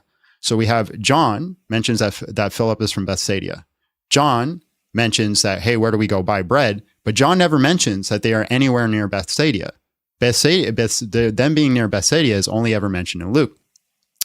And so those who came down to Philip Philip, who was from Bethsaida in Galilee, and asked him, "Sir, we wish to see Jesus." Philip went and told Andrew. Andrew and Philip went and told Jesus. These three verses have nothing to do with feeding the 5,000. They're not part of the same story. They're all part of different stories. The Gospel of John also never mentions where the feeding of the 5,000 took place. We brought that up. A question is raised in John, which is answered by Luke and then answered by John again in an unrelated passage. It's unlikely that John did this on purpose with the intention of people finding the answers by having to read an entirely different gospel. They didn't have the Bible back then. When they gave a gospel, it was all sent out to individual communities. This community would get the Gospel of John, this community would get the Gospel of Luke, this community would get the Gospel of Matthew.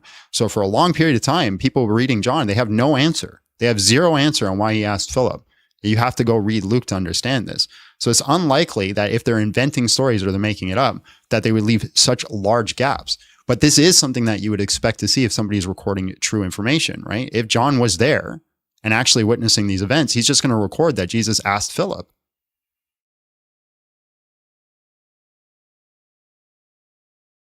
This is helpful. I'm going to look deeper into this, and I'll look more into the undesigned coincidences, and then maybe I'll call back or something. I feel like I'm holding other people up. So if you I appreciate your time. You seem like a nice guy, right? And maybe I was a little harsh on you, so I apologize. If there's a book you want to read on that, I recommend, it's called Mirror and the Mask by Lydia McGrew. It's spelled Lydia. Or Hidden in Plain View, either one of those. Appreciate you, man. Wrote those down. Thank you. Problem. All right. God bless.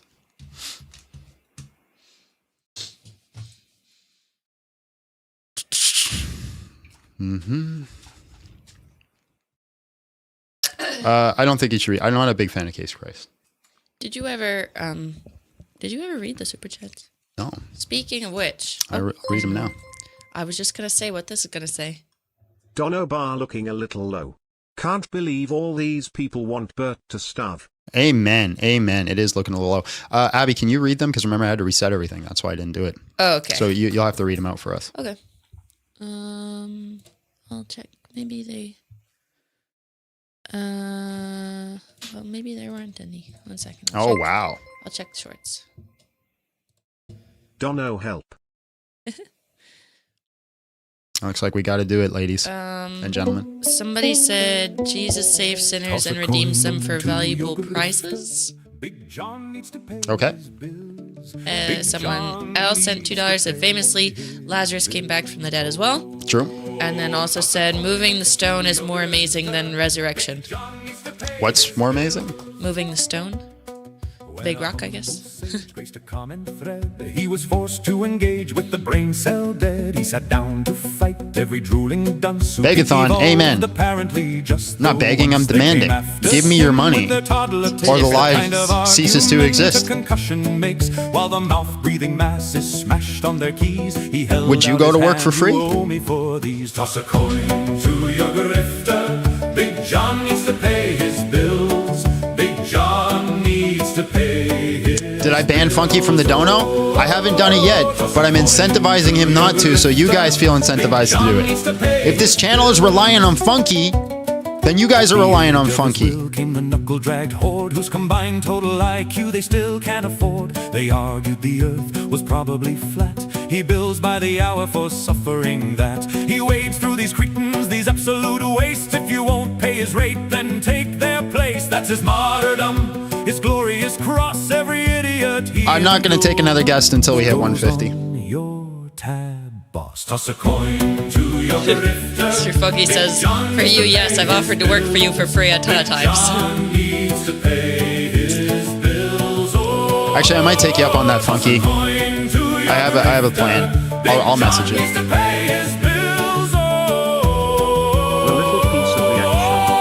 Thank you. Ready for the drop? To your grifter. Big John needs to pay his bills. Big John needs to pay his bills. Toss a coin to your grifter. A friend of humanity. Would I rather super chat or members? I don't know. Either way, YouTube takes its cut. I'd rather PayPal. I'm gonna be real, because I get that like straight up. This is the most I can justify. Won't be able to donate again this month. I appreciate that. That was very nice. Although in future, if that's all you can do, just spread it out throughout the month, right? Because we're still getting it, but you just do it throughout the month, and then you can still do super chats and make sure that you get read, and that way you don't get neglected just because you did one chat. But we appreciate you, and I'll try not to ignore you. Let's keep the grift going. Appreciate you, preach you. What do you call a bee with bad hair? Bad hair day. A frisbee. That one's like I give that a 4. That's 4. Humbly accept my jizya, you grifter. I will unhumbly accept your jizya. As a matter of fact, that's all you sent was 2,000 NGNs. I don't even know what that is, but only 2,000. What's going on with that? What's going on with that? No, we appreciate you guys supporting the channel. What a grift indeed. Amen. Amen. Everybody says I need to get better at it. I'm working on it.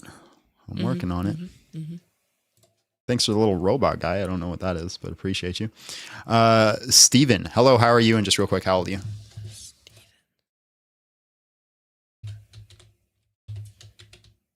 Explain kangaroos.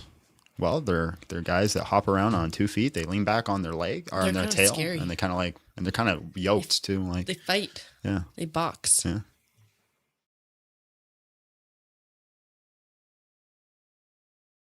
Toss a coin to your grifter. You know what's great? My wife is singing about how handsome I was earlier. It's a true story. It's very catchy. Christos, the Anointed One. Hello, how are you? And just real quick, how old are you? I'm very well. I'm 35. All right, man. Why should I stop worshiping Jesus? Well, let's just look at it.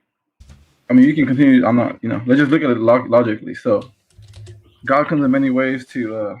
What's his duty? What's his job? What's his number one job? To get people back to his kingdom, right? So different teachers come at different times for different people. Jesus Christ came for the lowest of the low, the most ignorant of people. So of course the knowledge can deliver you, but it's not the topmost knowledge of love of God. So yes, it's like kindergarten in the class of love of God, the science of loving God. Christianity is probably like elementary level. So, yeah, it's teachings, but... All right, convince me anything you said was true. Convince you anything that's true. Okay, can you describe what does holy is that name? What does that mean? What does that literally mean? Are you your argument is to ask me a question? I have the answer. Do you have the answer for that? What is it? Well, you tell me. If you said Jesus Christ gives you every answer. See, I appreciate you. You can say that. Steven, did you get your mic working? Sad fact, not everyone is handsome. Well, if everyone was handsome, no one would be handsome. Right? All right, Steven. Sorry, bro. You get the block now. We give it 2 or 3 shots, and if it doesn't work, we're done. It's not a permanent block, though. Hold on. The Mad Scarecrow. Hello, how are you? And just real quick, how old are you? I'm 24. Right, I don't have a I'm a believer, but I would like to raise a question that might be concerning. Which would be no, thank you.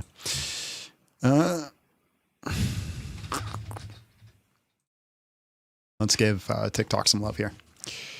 Hello, how are you? And just real quick, how old are you? I'm good. How are you? My name is Nico. I'm 24. All right. You had your coffee today, I see. All right, man. Convince me to stop worshiping Jesus. I think what we've been stuck on is, do we believe that Jesus is real? That God is real? You want to convince these people of the evidence. You have all this evidence. It's boring. Should we really follow a God that wants to claim in your Bible that he's all powerful, all knowing, and all loving? And then you want to equate all the bad things that happen in reality to what? Free will? Sin? Can you explain why I would follow a God that would allow all of these things to happen? And then let's just walk through heaven. I got a super easy answer for that. Why couldn't he put heaven on earth? Doesn't actually want the answer to that question. I just hadn't finished my full argument. I'm so ready to hear your response to it. Just that if we could have heaven, which includes free will and no suffering, you're telling me that wasn't a good option to put on earth at any point. I never said anything.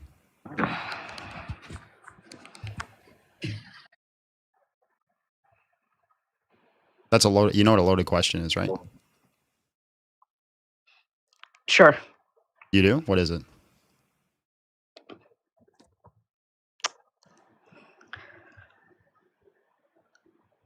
I'm sorry, a loaded question to kind of infuse your beliefs that are bigger than what the question is to get the answer that you're hoping for.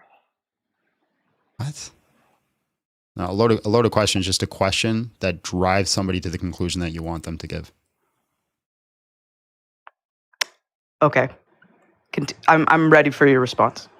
To your loaded question? You want me to respond to a fallacious question? That's you're not interested in my argument? Questions aren't arguments.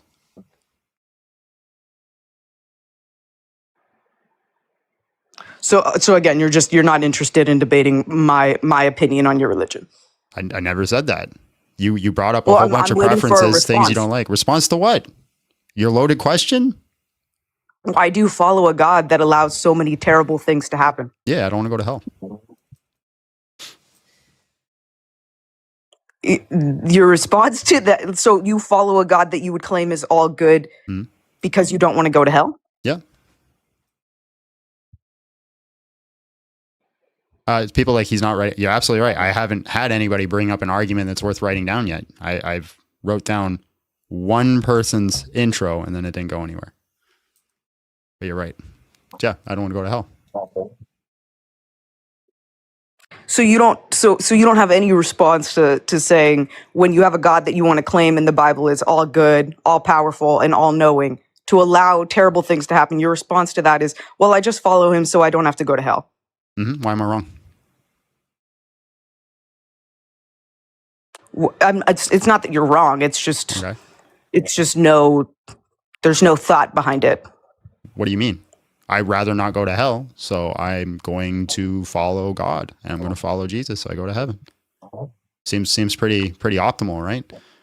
So we could agree that you would claim it's probably not all good and all loving for God to allow all of these things to happen, but I just don't want to go to hell. No, I'd say he's all good and all loving.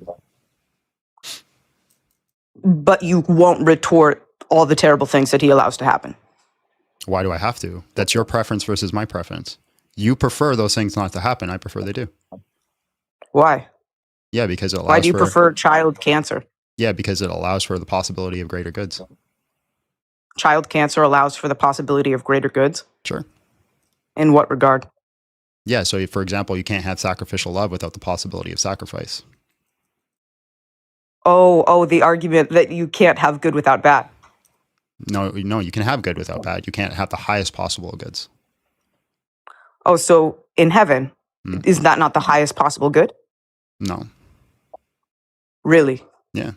There was a war in heaven. What is it? Did you read the Bible? There was an actual war that happened in heaven. See, earlier when you said, for that guy that said, the saying, do you want to believe in a logical argument? You said it was rather condescending. You got really upset about that. To say, oh, did you read the Bible? He's contrarian too. That he's really, it's just not fair because it sounds kind of condescending to say, do you know your Bible? It's rather clear that I know my Bible. Oh, great. So then how do you answer the question about them having war in heaven? If you're going to claim heaven's like a perfect state, how do you synergize that? Synergize? Because you read the Bible, so you read the part where it says there's a war in heaven, but then you're making the claim that heaven's like this absolute perfect state.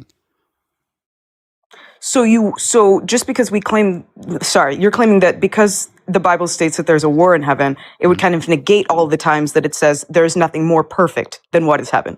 Really? Where does it say that in the Bible? Can you show me that verse? No, I'm sorry. I could not pull up that verse for you. Oh, okay. Forgive me. All right. You're forgiven.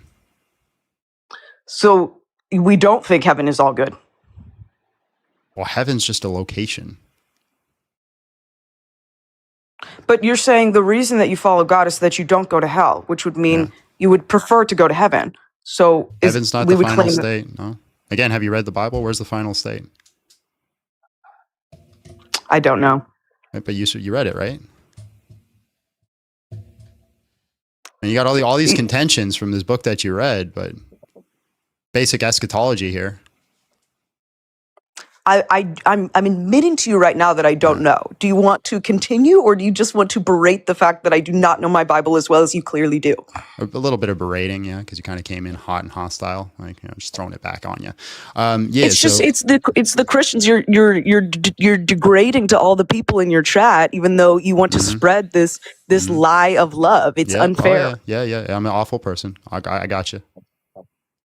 I didn't claim you were an awful person. I just claimed that the way that you speak is not reflective of the God that you worship. Oh, really? What about the part where Jesus called everybody idiots? What about the part where, you know, God literally called a whole nation a whore and said they had a whore's forehead? Oh, so God called everyone a whore so you could. I'm just saying, you're saying it's not reflective of my God. So, like, which part?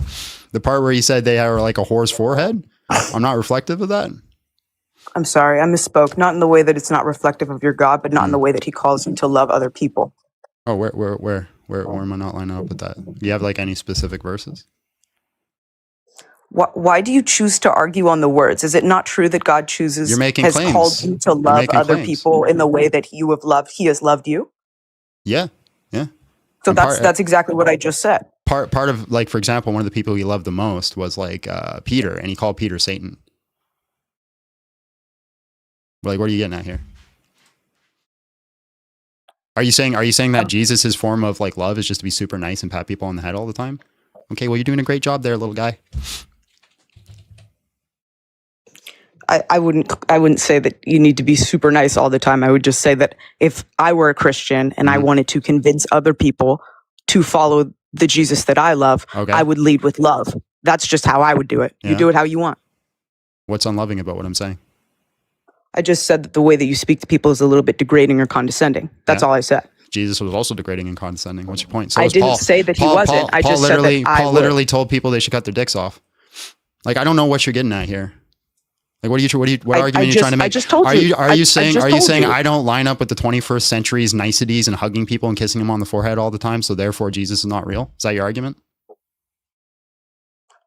No, my argument is that if I wanted other people to follow Jesus, which is what you're called to do as the Great Commission, then I would lead with love instead of being condescending. Okay, go do it. Go do it and see how it works out for you.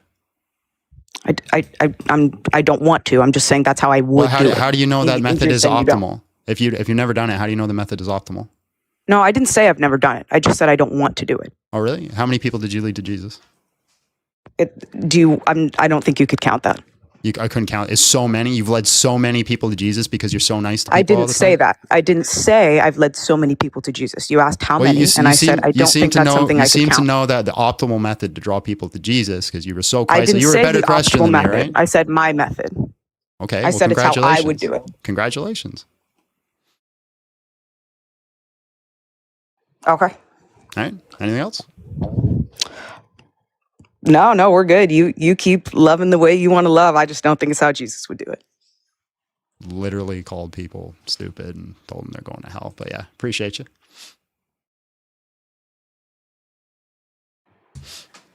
Toss a coin to your grifter. Big John needs to pay his bills. Big John needs to pay his bills. Oh, yeah.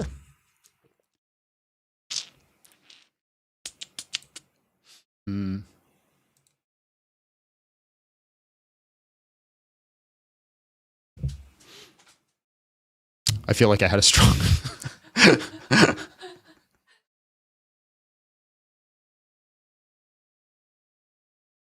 think we got spam batted.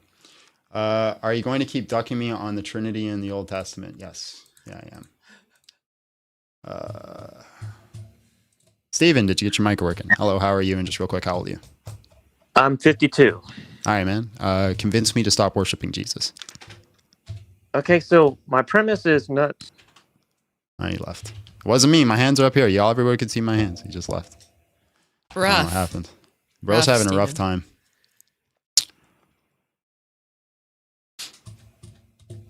Toss a coin to your grifter. Chew that pen, boy. All right.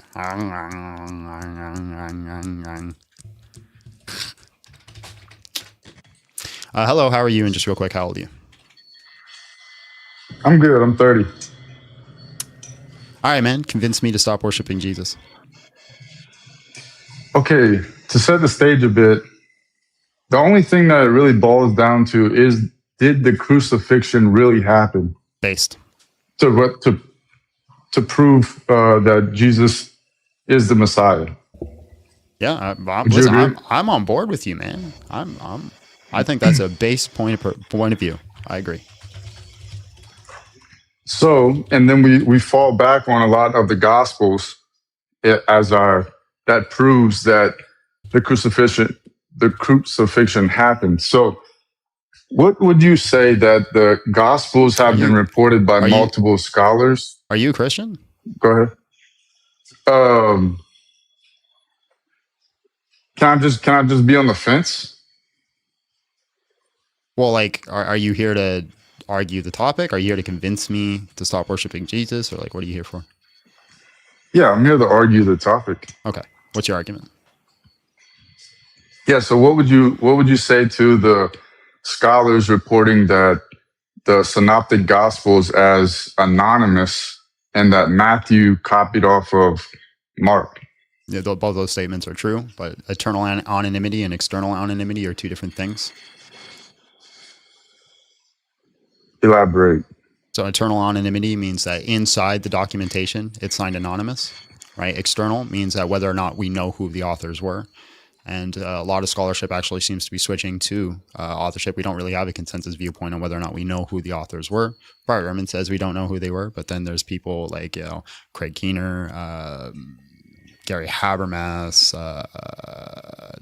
Peter J. Williams, a lot of other authors. I would say, yeah, we do know. Or a lot of other scholars would say, yeah, we do know who the original authors were. Tim McGrew, not the singer. Maybe another one. So then, yeah, I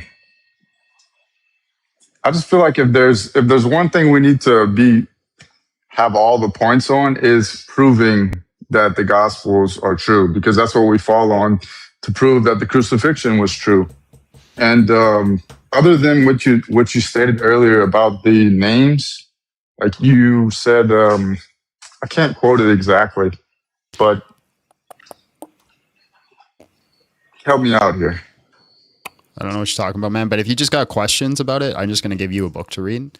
I'm going to say read Can We Trust the Gospels by Peter J. Williams. It's a very short book. You could do it in a weekend.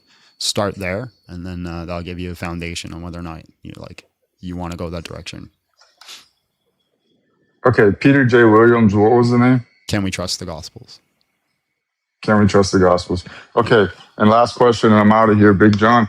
Okay, if I told you right now, hey, John, I want to give my life over to Jesus.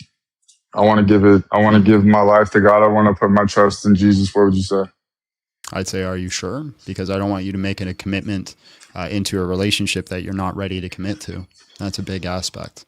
So I'd ask you questions. Why are you ready to give your life to Jesus? And I respond, I don't like the way my life's going. I want to change. That's my basis for it. What would you say? What if you gave your life over to Jesus and your life didn't get better? Would you stop that relationship? Well, I'm new, so I'm looking for anything right now. I'm just looking for something to change my life right now. Yeah, but I'm saying if you gave your life to Jesus and it did not change your life, like in the way that you're looking for, would you stop giving your life to Jesus? Because if that's the case, then you shouldn't seek out a relationship with him, because you're looking for something that he's like going to give you as like a reward here. The scripture says, build your rewards in heaven, because the rewards that you build here are subject to the moth, right? They're just basically going to wither away. The reason you should seek a relationship with Jesus is because he's your God, he's your Father, and you want to have an intimate relationship with him. But I'm weary, Big John. I need rest. You need what? I need rest. Mm-hmm. Come to me, all you are. Are you just a Christian trying to see if I'm a Christian? No, man. No, I'm just a Christian. I almost gave it up. But I'm on the fence, man. I just struggle with stuff, and that's it. That's all I got for you, John. Appreciate you. I'd say if you're struggling, then if you're being genuine, then do what is it called? Pascal's wager. Pascal's wager is if you're not certain, live the life of a Christian for a while and see what comes of it. That's the truth of Pascal's wager, not commit your life to Jesus so you don't go to hell. That's not what it is. But I appreciate your time, man. Well, I'm going to read that book. I cannot remember. I need to write the notes. One more time. I'm sorry. I'm going to write it in my notes right now. Yeah. Can We Trust the Gospel by Peter J. Williams. All right. Thank you. All right. Appreciate you. Also, feel free to join the Discord. I still think he was a Christian testing me. Poor John is traumatized. I hate it when Christians do that, but I got to give him the, benefit of the doubt and assume that he wasn't.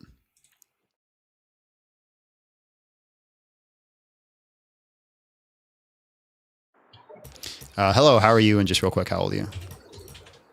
I'm 40. All right, bro. Can you convince me to stop worshiping Jesus? Yeah, and I guess I saw your pin video on your thread, and it sounds like you made a commitment to worship Jesus from a state of vulnerability. Is that true? Sure. Yeah. And honestly, I had a very similar experience in college. And I went into it and began reading the Bible after a similar commitment like you made. Is that like how you began your studies? So it's how I started my study, yeah. Would you say that you went into it wanting it to be true? Yeah, but that's the genetic fallacy. It doesn't change whether or not it's true. Because I think something that I've deconstructed over the last 5 to 10 years, and one of the things that really struck me was hearing, I think Sam Harris said it, of there's nothing in the Bible that announces its omniscient authorship other than your desire for it to be true. Yeah, I don't think the Bible is written by God. Oh really? You don't feel like it's infallible? Well, it depends on what you mean by the word infallible. I do not think the Bible will fail in its goal in which God intended for it to exist. Is it inerrant, would you say? Again, it depends on what you mean by inerrant. Without error. So it's just a synonym, right? You just use the synonym, a tautology. Depends on what you mean by that. Are there any possible minor mistakes in the scripture? Sure, yeah. But it has error in the sense that it fails in its duty? No. Okay. Yeah, that's fair. In understanding the way that the Gospels were written decades later, do you believe that they were inspired by the Holy Spirit, and that the conversations as written verbatim were those? Is that accurate? Were those like the words written down? Do you believe all that, or do you believe it was a summary of fallible humans' memories from 20 or 30 years prior? I don't think it's fallible memory, but I think they have a true authorship. So they were given liberty to write from their perspective and what they thought was important. I don't think that when the Holy Spirit, because it says in the scripture, it says in John, it says, when these events occur, the Holy Spirit will remind you of these things. A reminder does not mean that you're going to be possessed. Your eyes are going to roll back in your head and the Holy Spirit's writing things through you. That's not what that means. Okay. Yeah, and Christians have different views on it. I don't think that's to me that's an open-handed issue. But in understanding too the way, of course, the synoptic gospel theory of Mark being written first, and then seeing Matthew and Luke expand, and so much of the stories in Matthew and Luke are verbatim, word for word, letter for letter, and then there may be a sentence or a paragraph added on. And I think I appreciate Bart Ehrman's perspective that a lot of these stories were written for certain audiences, of Luke writing for more of a Roman audience. That's not Bart Ehrman's perspective. That is the scholarship view, whether you're Christian or not. Sure. Yeah. I guess I've just heard it most recently from him. One thing that I think really struck me, and to me it's a fantastical story. I come from it as a perspective that Jesus was probably a true human who was crucified by the Roman government, and that he was an eccentric preacher with a following. I think where the first instance of evidence that was created to be more fantasy is understanding that Mark was written first, does not a virgin birth, and the earliest manuscripts don't even tell us what happened after the resurrection. And then you would just have to imagine that if this were the first gospel written down and there was a virgin birth, that is a very important detail that would have been included. Yeah, except for the fact that Mark, according to like Paul Rhodes and Gregory, Jesus was in fact resurrected, appeared to the disciples. Yeah, so, well, it does say at the end of Mark, it says it showed up to Peter and the 12.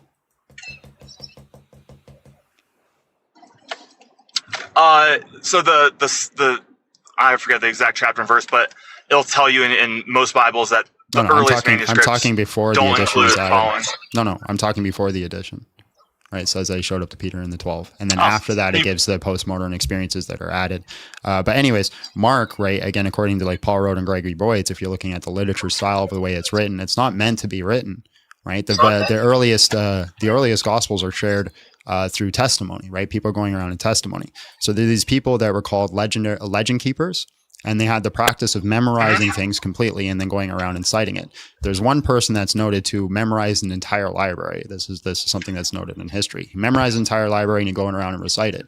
So their job was to go from community to community to community and share these stories. Mark is written in the sense that it's meant to be spoken. It's not meant to be read. This is why it's very concise and to the point. You brought up examples between like Mark and Matthew. So Mark and Matthew, we see that in Mark, it says, no sign will be given to you. And it just kind of leaves it at that. But then in Matthew says, no sign will be given to you except for the sign of Jonah, where you spent 3 days and 3 nights in the belly of the beast. It kind of expands more on that. Well, if you're just trying to get the gist across to people, Mark does a sufficient job with that.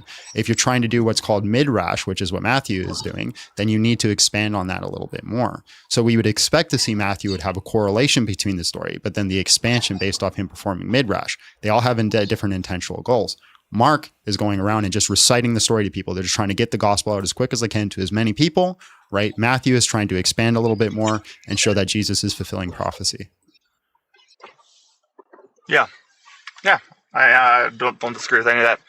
I think the perspective of the addition of details, though, again, if I'm imagining a omnipotent, omniscient creator of the universe trying to rescue humanity, the way that this all came about to me is just incredibly unlikely.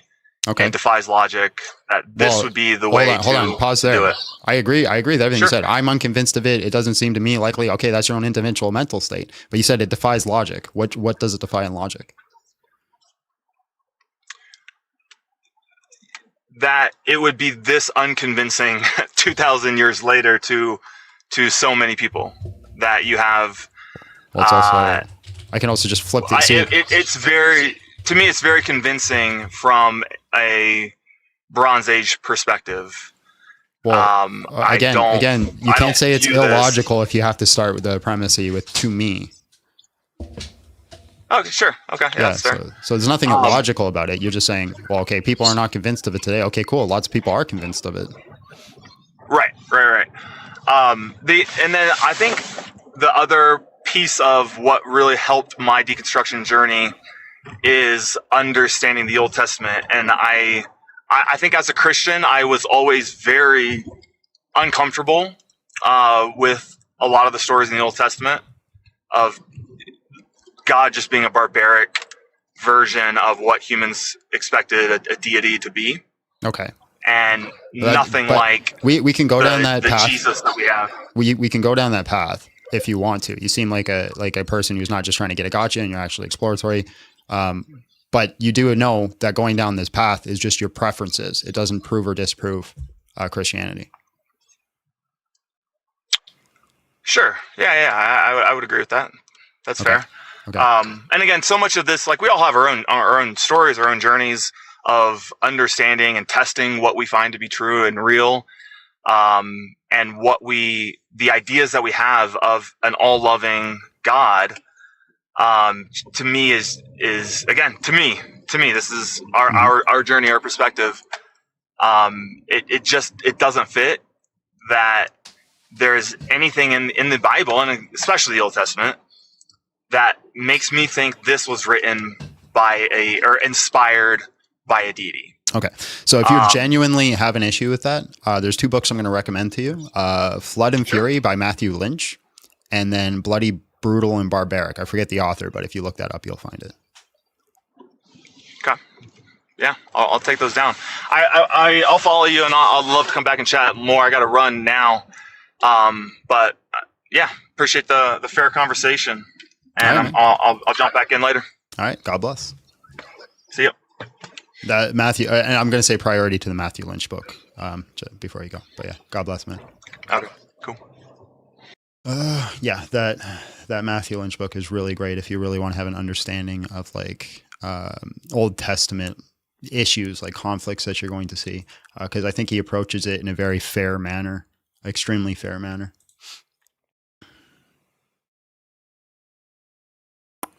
Flood and Fury, Flood. Fury, Fury, ampersand in between it. Most people don't know what an ampersand is. You know, I found that out.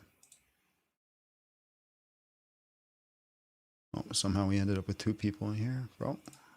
You snuck in, you don't stay in. Basil, hello, how are you? And just real quick, how old are you? All right, God bless.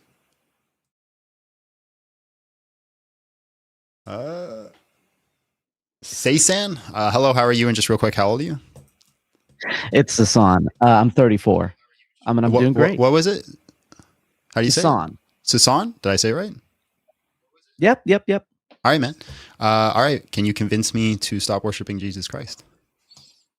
I mean, that's a tall order. When you say you're worshiping Jesus Christ, like, what does that mean to you? Like, what is your worship of Jesus?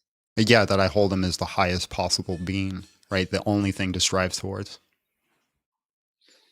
I mean, there's a lot of things that I hold as like being very high. I wouldn't say I necessarily worship them, but like for the sake of this question that we're interrogating, if someone convinces you not to hold Jesus as the highest possible being, then that would satisfy that, right? Mm-hmm. Okay. Off the top of your head, I mean, is there anything that you believe could convince you not to worship Jesus? Like, nope. Obviously you don't believe that thing is true, but is there a thing that if it was true would convince you to stop worshiping Jesus? Yeah, if the condition that Jesus Christ did not die and resurrect, then I would no longer worship Jesus. Okay. Or how if would the you know condition that? was met that God did not exist, or if the condition, like, there's a whole bunch of conditions that would put me in that direction. Sure. Right. But what would indicate those conditions? Is there something that could possibly indicate those? You want me to conditions make you want me to make your argument for you? No, I want you to tell me how your argument is falsifiable, right? Like, is it possible with your current conception of Jesus or the existence of God for any evidence to contradict it? Yeah, it's like possible. I could tell you I believe in gravity, right? And something that would disprove so just real quick, can we do you mean logically possible or metaphysically possible? Well, logically possible, but the metaphysics comes in from like outside evidence being. But yeah, like, so logically, do I think it's possible? Logic. Logically, do I think it's possible? You can show me that the Gospels are untrustworthy sources and that they made it all up. That's a logical possibility. Metaphysically possible? No, I don't think it is. Okay, how would I demonstrate? How would someone demonstrate? It's not my job to make your argument for you. I'm not asking you to tell me that you literally are. You're saying are met. You're literally saying, well, hey, okay, let me what is the data and information in the argument that would convince you that your religion is false? That's what you're asking me for. Right. That's a perfectly logical. So, like, let's talk about something I believe in. Right. Mm-hmm. I believe in gravity. And I believe that gravity works in certain ways. I don't understand every way that it works, but I understand generally objects at rest don't start moving like up from the earth. And I could tell you, hey, if a car parked on the street suddenly starts moving up and there's no like force being applied to it, I would be that would disprove my current understanding of gravity, right? And then I'm not saying that that is true. You could go around and saying, okay, maybe given that, let me show you all of these instances where cars have magically flown into the sky. You just said the way that I'd be convinced that gravity doesn't exist is if you showed me gravity didn't exist. I'm saying the same thing. Right, but I'm telling you specifically what that would look like. Well, yeah, you're saying if I saw that gravity stop working, I wouldn't believe that gravity worked anymore. Right? If you showed me, but the difference hold on, let between me what you're finish. Let doing me and finish. what Let me I'm finish. saying. Let me finish. Okay, go ahead. If you showed me that Jesus Christ was not crucified and resurrected, I'd be convinced that Jesus Christ was not crucified and resurrected. What are you talking about? Great. Do you want me to explain what I'm talking about, or you want to keep asking the question? Okay. The difference is I'm describing the condition that meets that state. So I'm am I. telling you what. No. You're just describing the state of God not existing. You're not explaining the. Okay, cool. Literally coming up here and asking me to make his argument for him. So saucy for no reason.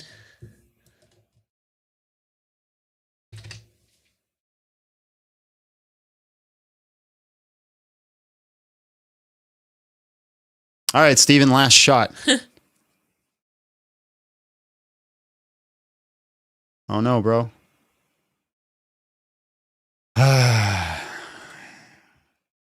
You had one opportunity to seize everything you ever wanted. Would you capture it?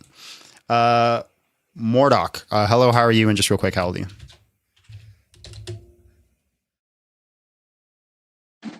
Hey, I'm good. 30 years old. Just real quick. Crown, you're good, bro, man. Try again another time. Also, make sure you're using a Chromium browser next time you come up. That might be the issue. All right, man.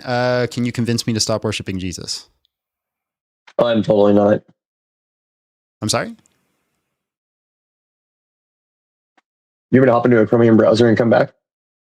No, I can hear you. You're good. Can you hear me?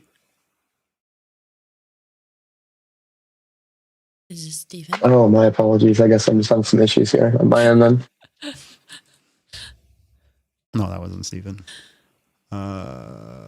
Justice for Steven. Wait, this was the same person. Here, we'll try. Well, yes, if you're the same person here. Are you the same guy?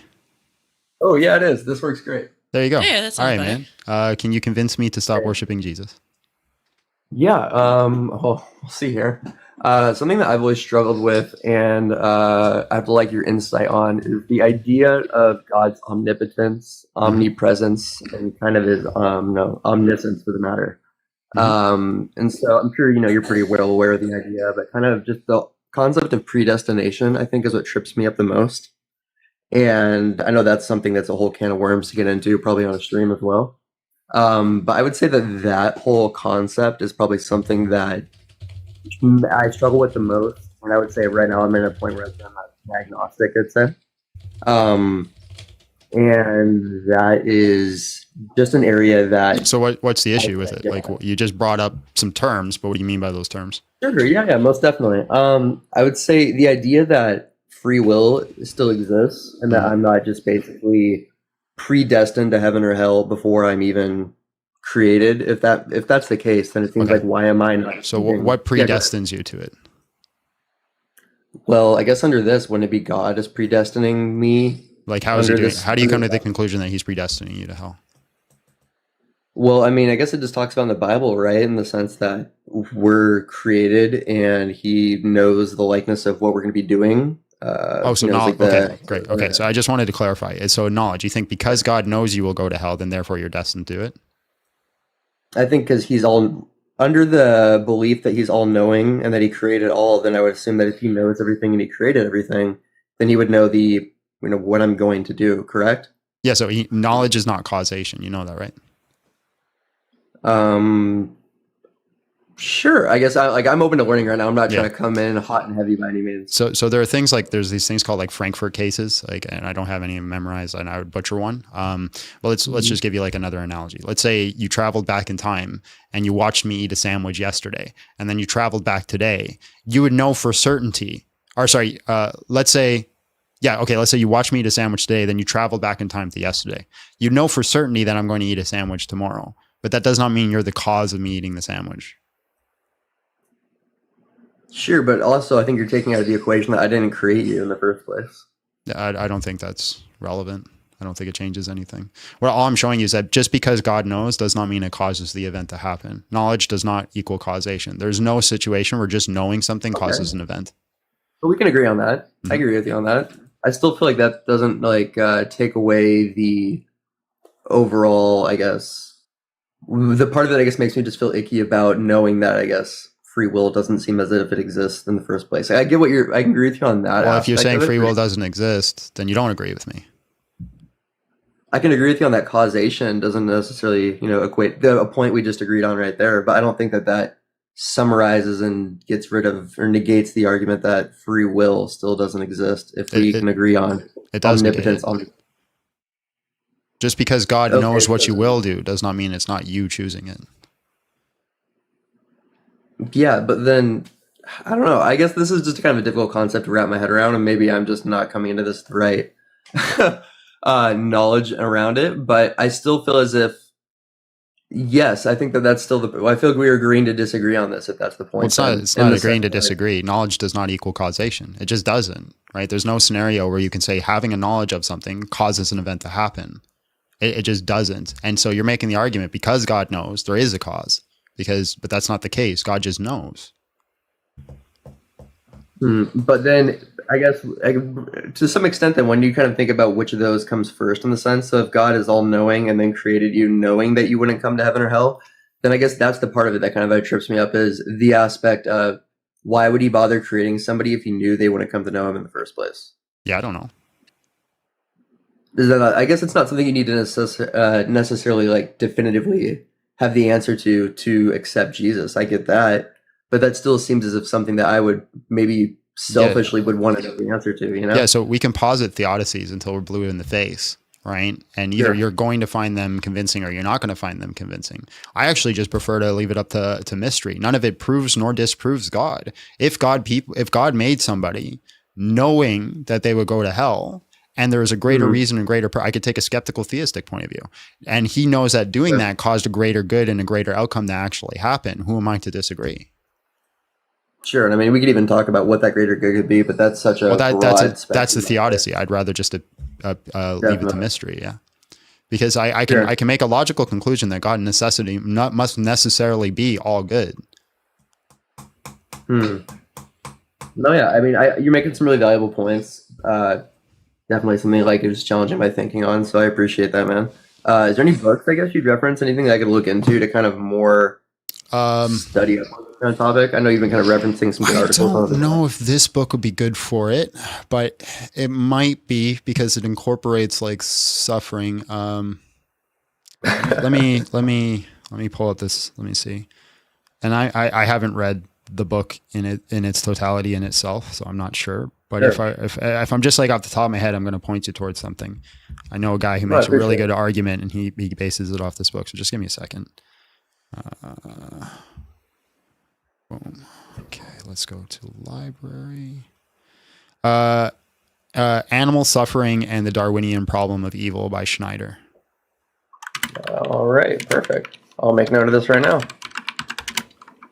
Thank you so much. No problem. And again, I make no promises that that'll answer your question, but like just intuitively, I think that's where you should go. No, hey, I appreciate it. And you're doing a great job here with this. So nobody says you have to be a wiener just because of the way you're carrying yourself, man. So keep it up. Thanks, bro. Appreciate you. God bless. Take care, man.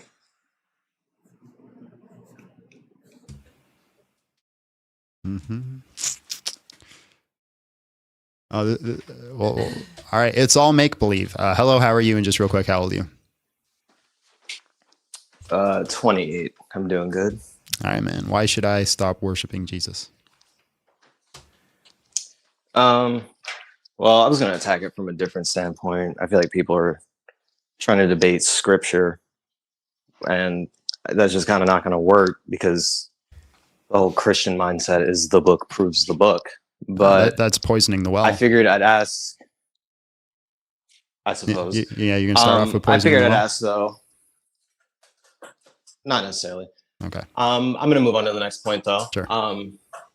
So out of the 4,000 to possibly 10,000 religions in the world, you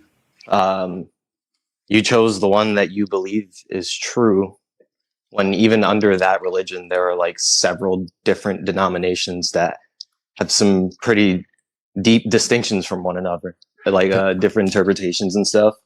So can we start with what would be the issue with your reasonable question? basis to determine that yours is the correct one? Right. So, but just a problem with your question. Why would I pick the one that I don't think is true?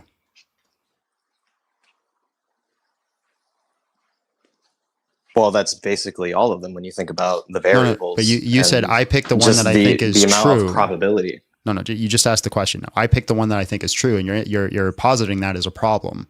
Why is it a problem to pick the thing that you think is true?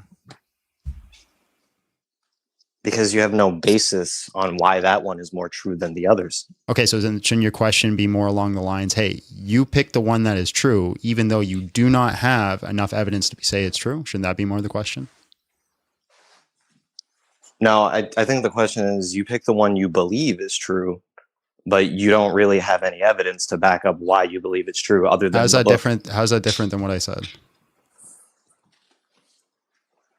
Because you're postulating that I believe that you believe it is true and it is true. I'm saying you believe it's true, but it is not determined No, to be true. I was trying to help you with your argument, and then you said no, and then you said the exact same thing that I said. I suppose we're just going to have to agree to disagree then, because I don't think that's where that led to. But it regardless, literally is. I said to you, wouldn't it be better to say, hey, you picked your religion thinking it was true, even though you don't have enough evidence to believe it's true? And you said, no, it's better to say, hey, you picked your religion believing it's true, even though you don't have enough evidence to believe it's true. That's literally what happened. for the sake of not arguing, let's just go with that. Okay. So what would your response to that be? Yeah, I think I have enough evidence. Which would be what? The Bible. The Bible proves itself. Well, yeah. That's your evidence. Yeah. So what about every other religion that has written accounts and has historical accounts attached to it that also claim that it is the truth? What about them?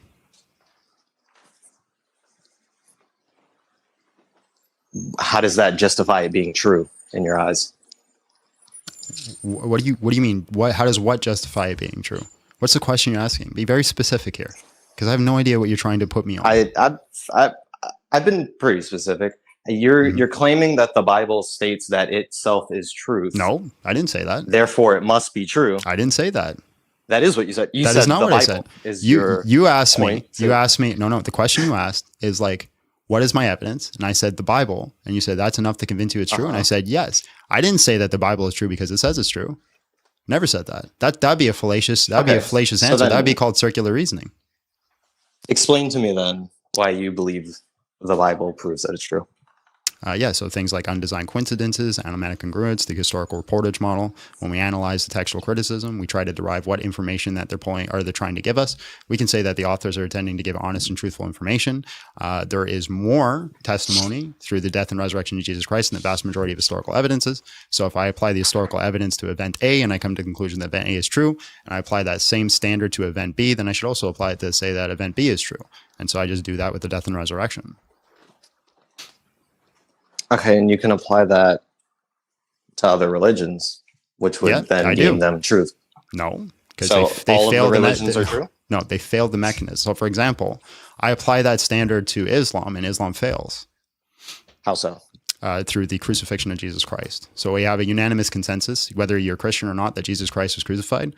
So for example, John Dominic Crossan, not a Christian, says one thing that we could say in history for sure, that Jesus Christ was crucified. Then we have a Quran that comes 600 years later where a guy just says, no, it didn't happen. And then says that book is the verbatim word of God and therefore it can make no mistakes. Well, I see a historical contradiction. I see a mistake. Cannot be the verbatim word of God. Can if it has a mistake, so therefore I can reject it. I have counter evidence to its claim. I don't believe that necessarily dismantles the claim. It could just be an inconsistency considering that there is historical evidence to Muhammad as well. I agree. There's historical evidence to Muhammad. Can you just steel man my argument for me? Let's see if you're listening. Oh, I am, because I'm going to work. Don't tell me you're am. Prove it to me. Steel man it. All right, we're working on it. But yeah, if not but yeah, steel man, please. Evidence. Steel man, please. Steel man, are moving on because I don't want to waste my time if you're not actually going to pay attention. Brother.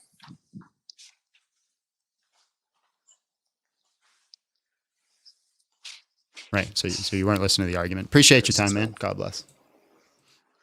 Yeah, for sure, man. Mm-hmm.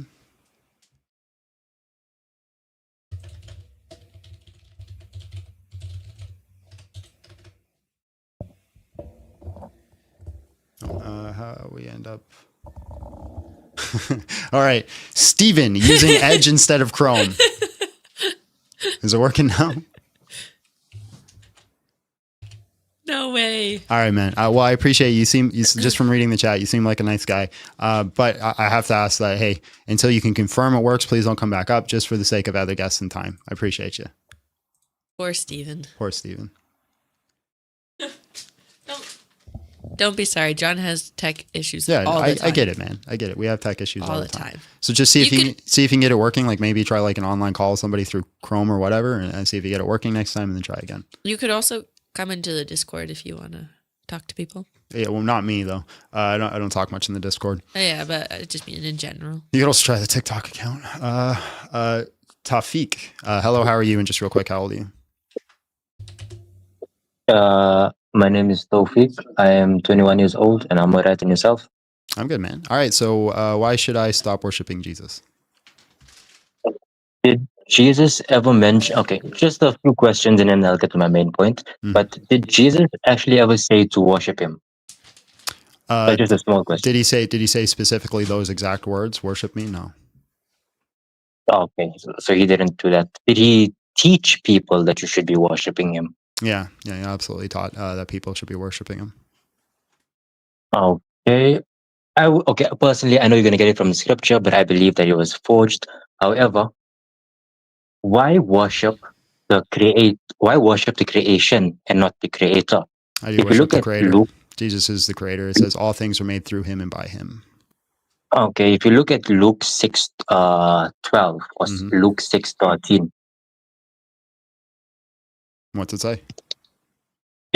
Jesus goes to the mountain and he worships God the entire night. And then after... Does it say God or does it say the Father? No, it says God. Really? Okay. So if I pull it up, it's going to say you worship God all night? What's the verse? Luke 6:12 or 6:13. I haven't seen it in a while, so it might say Father, but... Oh. Luke 6:13. Okay. Oh, it does say God. It does say God. Okay, let's go see. I mean, either way, it doesn't change my argument, but let's have a look. I just want to be specific. Oh, okay. Okay, Luke 6:13, 12.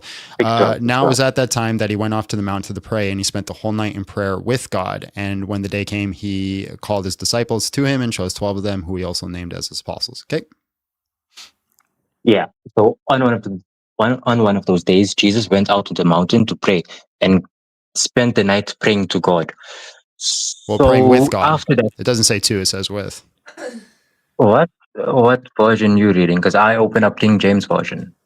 I just whatever random one came up. We can try I prefer the NASB. Let's try that. That's usually a word for word. So. When he called his disciples to him and the 12, and whom he also... Oh, right, sorry. Now it was at the time he went off to the mountain to pray, and he spent the whole night in prayer with God, yeah. NASB is a word-for-word translation, so... Okay, so he's praying to God, right? With God. So God is also praying? Yeah, so prayer just means communication. Oh, what? Really? So yeah, why didn't you ever hear that saying, pray tell? No. Pray tell. So the word pray, like there's even video games that have to use the word pray. So pray is just a line of communication between people. But even in this context, pray means worship. Well, I agree that Jesus worshipped God the Father. Yeah, sure. But that's irrelevant to what I'm saying. Okay. But that's not the context. Okay, so what you just said now, you said that Jesus did worship God. He did pray to God. Mm-hmm. Okay, so like I said again, yeah, and if he is the way, then he's showing you how to worship God. What's your argument here? My argument is, like I said, why don't you worship the Jesus is the way? Yeah, if you're going to get your friend to do the debate, just put your friend on the line. No. Yeah. No, he just came into the room now, and he saw this Okay, now. so put either put him on or you talk to me. One of the two. I'm talking. Don't worry. Relax. So don't tell me to my relax. argument I just is- move on, man. Right? That's the condition. My- Either you have a conversation my with me or your argument friend, or I is- move on. What should we be doing? We can continue this. Yeah, I only need 1 more minute. Okay. Okay. So again, I Mm-hmm. asked you in the start, why do you worship the creation and not the I creator? don't worship the creation. Is Jesus not created? No. How is he not created if he was born from Virgin Mary, peace be upon her? Yeah, the flesh was created. Oh, so he is created then, right? Are you your flesh? I am my flesh. You If are I- your flesh? Okay, so when you because I'm assuming you're Muslim, right? So when you die and you go to heaven, does your flesh go with you? Your soul does. Oh, so but your flesh doesn't go with you, so then you don't go to heaven. Yeah. So you don't go to So heaven, your so there's no way argument to go to heaven then? No, you go to heaven as your soul. Your flesh doesn't go to But heaven. you said you are your flesh. If your flesh doesn't go to heaven, how do you go to heaven? Because it's a different realm. It's a different state. Like you get the afterlife. I'm talking about this world. you. If you are identical to your flesh, if your identity is rooted in your flesh and your flesh doesn't go to heaven, then how the hell do you go to heaven? In this world, you are your flesh. So your And in identity the is so your identity it changes, like who you are changes based off the world you're in. It's predicate to the world. I don't know where you're going with this. Well, you said in this If I world shoot you are your flesh, which means you're Okay, identical if to I your shoot flesh. you with a gun, did I shoot you or did my gun shoot you? What? How's that even analogous? Do you know what identity is? I know it's identity. I'm Okay, talking what's about. the law trying of to identity? You are trying to distinct between flesh Can you tell me and the your law? soul. Can you right? tell me? Yeah, can you tell me the law of identity? What is the law of identity? You said you know what it is. Do you not know? It's it's like things being identical with itself in that sense. No, that's not. Okay, so the law of identity basically states that whatever propositions or predicates that quantify you is what you are, and that for you to necessarily be that thing, you have to fulfill the needs of those predicates. So that's the law of identity. So if you're going to say that in this earth, right, you require flesh to be you, but then in heaven you don't require flesh to be you, by definition, by the law of identity, that is not you in heaven. I think that is a stupid analogy. I think that's more sophist It's not than anything. It's not even an I think analogy. it's more. It's I not think an it's more analogy. sophist than anything. I think it's more sophist than anything, where you're coming up with these words, right? And you're I trying to seem invented like these it's smart, words. but it's not. If you Like, don't for know example, the words, for I'll example, explain it when to you. I'm not trying to Okay, knowledge wait. gap you. 1 second. So yeah, like we're talking about how you're trying to distinct between my flesh and my soul, right? Because that's what you were talking about, how your soul goes to heaven. No. If I shoot you with a gun, that's not what I said. Did I shoot you or did my gun shoot you? That's the same logic. That's the same logic you are applying to this conversation. How's that analogous? Can you show me the symmetry between the two? Yes, I'm explaining that right now. So if I shoot you with a gun, also you got to say am pew I pew. shooting you, You got to say or pew is pew. my gun shooting you? You got to say pew pew. So, okay, sorry. If I pew pew you with a weapon, and is it me who's killing you or who's unaliving you, or is it my gun that's unaliving you? It's me, yes? Is it not? No, but it's the both. gun is not part of you, isn't it? So it's the same thing. You are your soul now, right? You are your soul now, and you are your soul in the afterlife. What are you talking about? You ask me questions. Are you going to let me answer? Or are you just going to keep yapping as if I already answered the question? Wait, you have to understand the full point before you answer the question. No, right? but you're doing the hold on. You're doing the prerequisite that we both agree on the conclusion. I don't agree with your conclusion. So for me to understand where you're going, we would have to agree. We don't agree. Okay. So the first part of the question is: if I pew pew you with a weapon, is it me who's pew pewing you, or is it the gun who's doing it? You have to say pew pew. You can't say the G word. Last warning. Oh, sorry, pew pew. Yeah, so it's both. It's both. So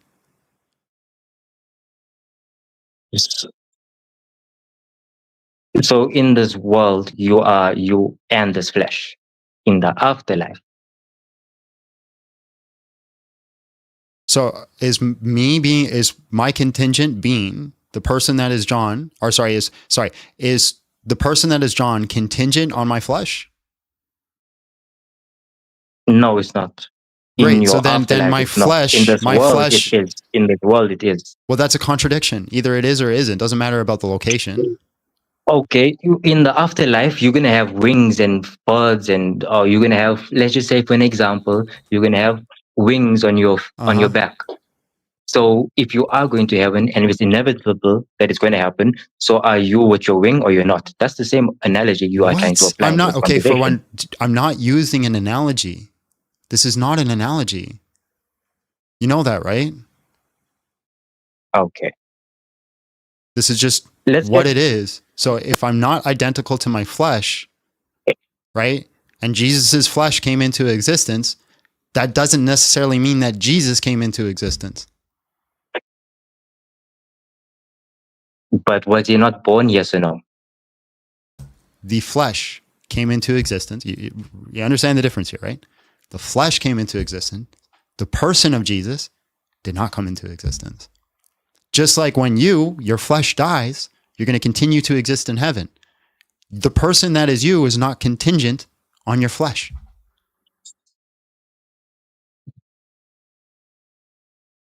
Okay, let's go back to my main point. You're saying that Jesus is the creator. Yeah. That is why you worship Jesus. Mm-hmm. Why don't you just worship the Father who created Jesus or who created everything? Let's go back to the beginning. Jesus was not created. So then there was three gods. No, there's not three gods. No.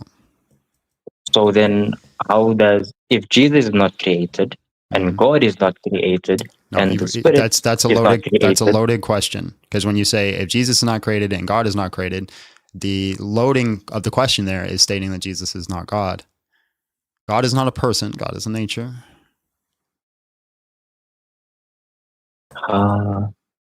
So who is the Father then? The Father is God. Okay. Who is Jesus? Is God. And who is the Spirit? Is God. So you got three gods. No. Did I say is a God or did I say is God? All one. Are they all one entity? They are one being. They are one being. So when he says the Father is greater than I, is that not distinguishing them? Okay, again, last chance. I'm either arguing with you or your friend. Not both of you. Pick one. He's just here to do something. Anyway. Yeah, so now you're just lying to me. So I appreciate your time, man. God bless. Oh, so you can't... Oh, you can't answer the question. You're running. You see. I set the rules. You didn't follow the rules. So I set the rules. You didn't follow the rules. I was fair with you. And so we move on. Just 1 second, sir. Sorry I am late, Big John. Hope this helps with your pain, man. It does. Although, double it and pass it to the next person. What?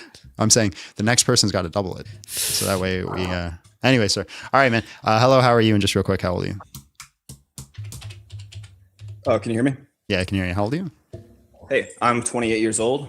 Doing well. How about yourself? Good, man. Can you convince me to stop worshiping Jesus? Well, I can do my best. Okay. So I think that people come at this from a very logical kind of like debate point of view. I'm just going to say one question to start off.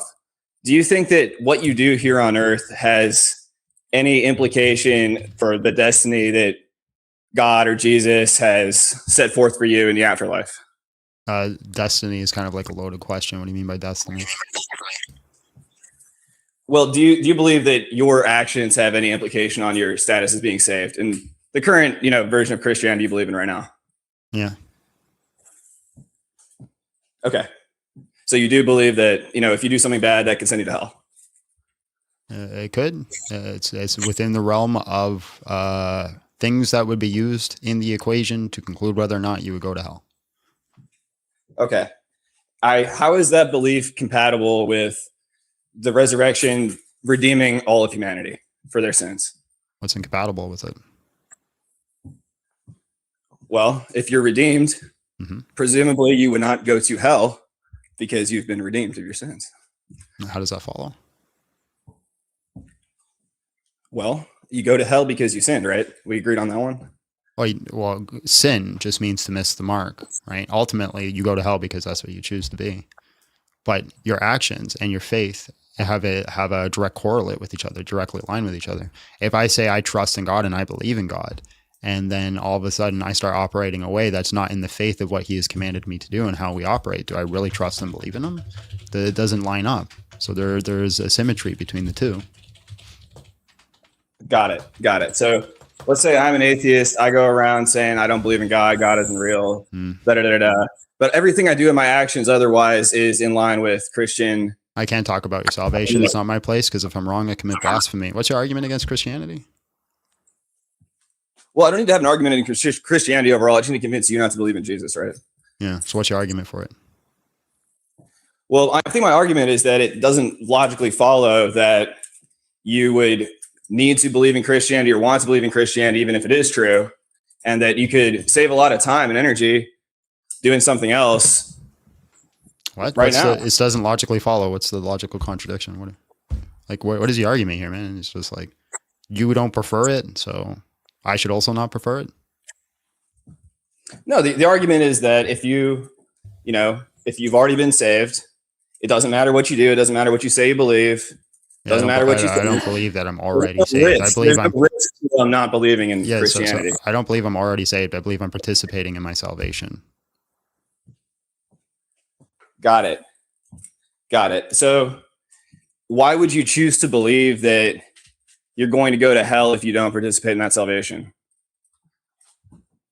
Because God told me. Doesn't that kind of seem like a waste of time for your precious life here on earth? No, I think it's the most important thing to do with my time on earth is to make sure I don't go to hell.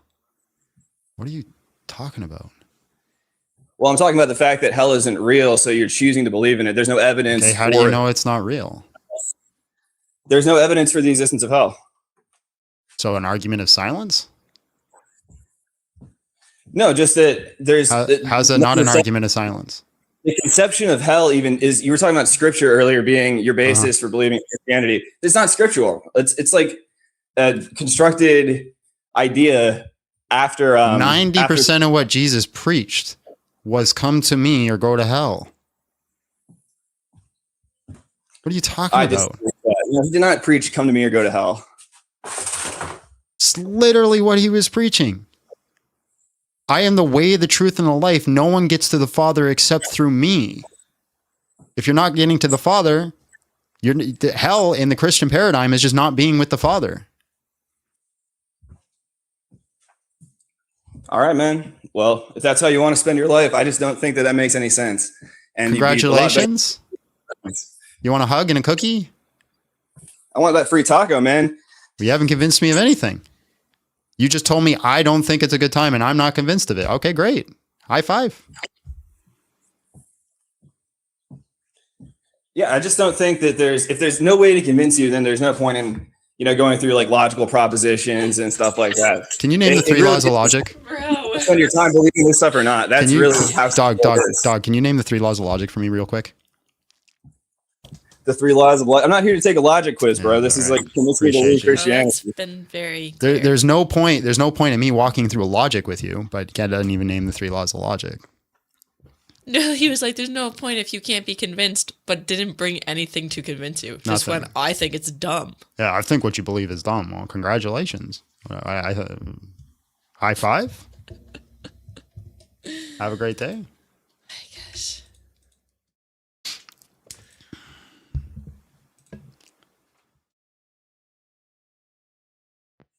Hello, how are you? And just real quick, how old are you? Yo, what's up? I'm 18. All right, man. Can you convince me to stop worshiping Jesus? I think the Trinity is three gods. Congratulations. Yeah.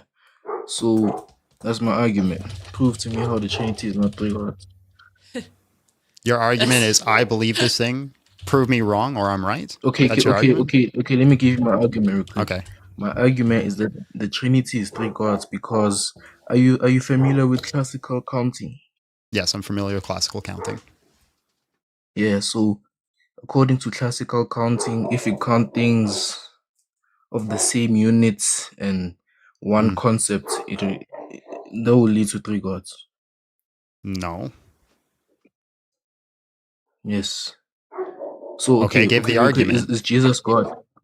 Is Jesus God? Yes, Jesus is God. The Holy Spirit is God. Yes, the Holy Spirit is God. The Father is God. Yes, the Father is God. So are they distinct from each other? Yes, they are distinct from each other. Okay, so that results in three individuations. And according to classical ruling, the sorrel is God. That's the specific I don't thing hold we the are counting. sortals. So which model of the Trinity are you trying to debunk? Sortals apply to every counting method. What? They do. Prove it? Just look it up. What? Look it up. Just look it up. Gotcha. Share your screen. Share your screen. I'm not making your argument for you. You're the one making the argument, bro. You don't believe what I'm saying, so look it up. No. You need to provide sources. Okay, so are you gonna address my argument? You haven't provided one. I already did. No, you didn't. You just said I you did. said I told all you you said under classical- classic. This is what you said under classical logic, three gods. Yeah. What so am I prove why counting? it's not. With my model of the Trinity, what exactly am I counting? Yeah, so I already told you the sword Doesn't here is know my God. doesn't know my model of the Trinity. Yeah, according to you, you're counting persons, my argument is that it's not what I'm they counting. each God and they're distinct from each other. All right, let's try this real quick. Give me your premises. If not, I'm just jumping on because this is wasting my time. What do you mean premises? Oh my goodness gracious! All right, have a great day. Ain't no way bro's gonna come up here and tell me, hey, you have to hold the sortals, but doesn't know what a premise is. You should do super chats and Mitt sent 10 memberships. Based. You're absolutely right. I should do super chats. We are really far behind. We're not that far behind. All right. Check out Younger Dry Ass Impact Evidence to deflect the lame argument. Global flood never happened. All right. I'll check out Younger Dry Ass. All right. We found the middle-aged woman. Oh yeah, I remember that. That was that Nico girl. Yeah. Will you ever do abortion or gender debate streams again? Those are some of my faves just by how unhinged the callers would get. Okay. It makes me so sad. And those people are some of the worst people to talk to. And here's the thing. If I can convince them of Jesus Christ, like if we can get them on board that Jesus Christ is the way, the truth, and the life, they're not gonna associate themselves with unaliving children. So I don't know. I'm not saying no. Right? If we ever get forgetting his name all of a sudden. Divine Order. Yeah, Divine. If we get Divine Order back up, we do it for him.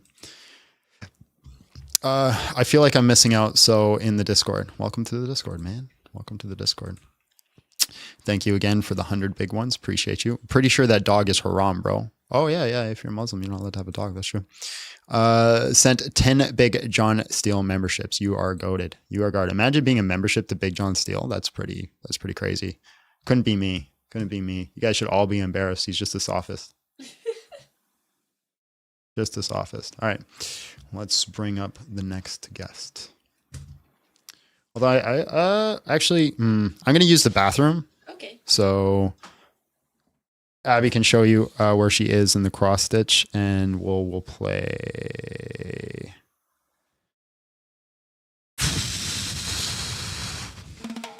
Who let the trolls out? My favorite. Okay. Who let the trolls out? There it is. Who let the trolls out? I'm working on this area. That's what we should focus on. Okay.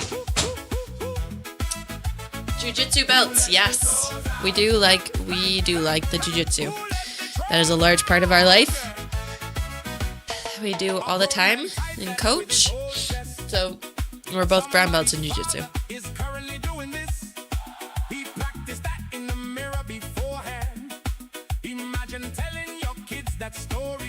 I like this song too. It's so catchy. This was my idea. That's not why I like it though. It turned out really good.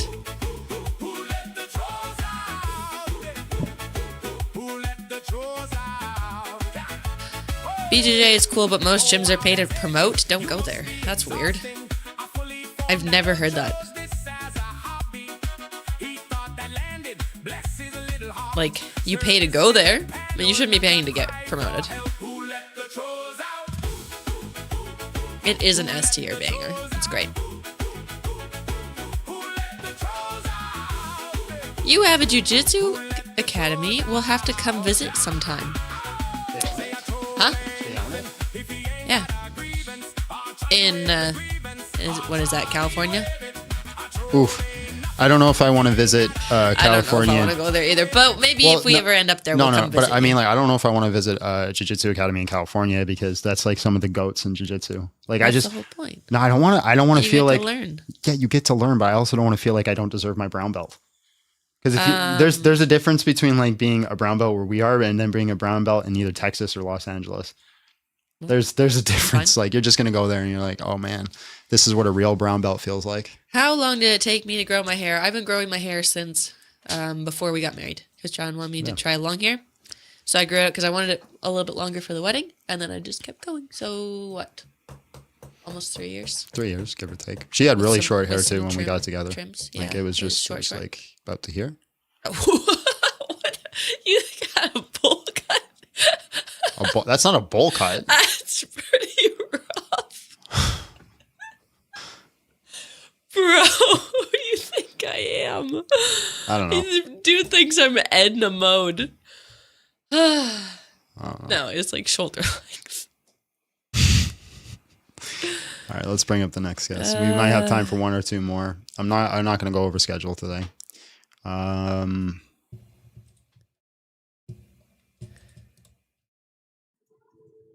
Hello, how are you? And just real quick, how old are you? I'm 37. All right, can you convince me to stop worshiping Jesus?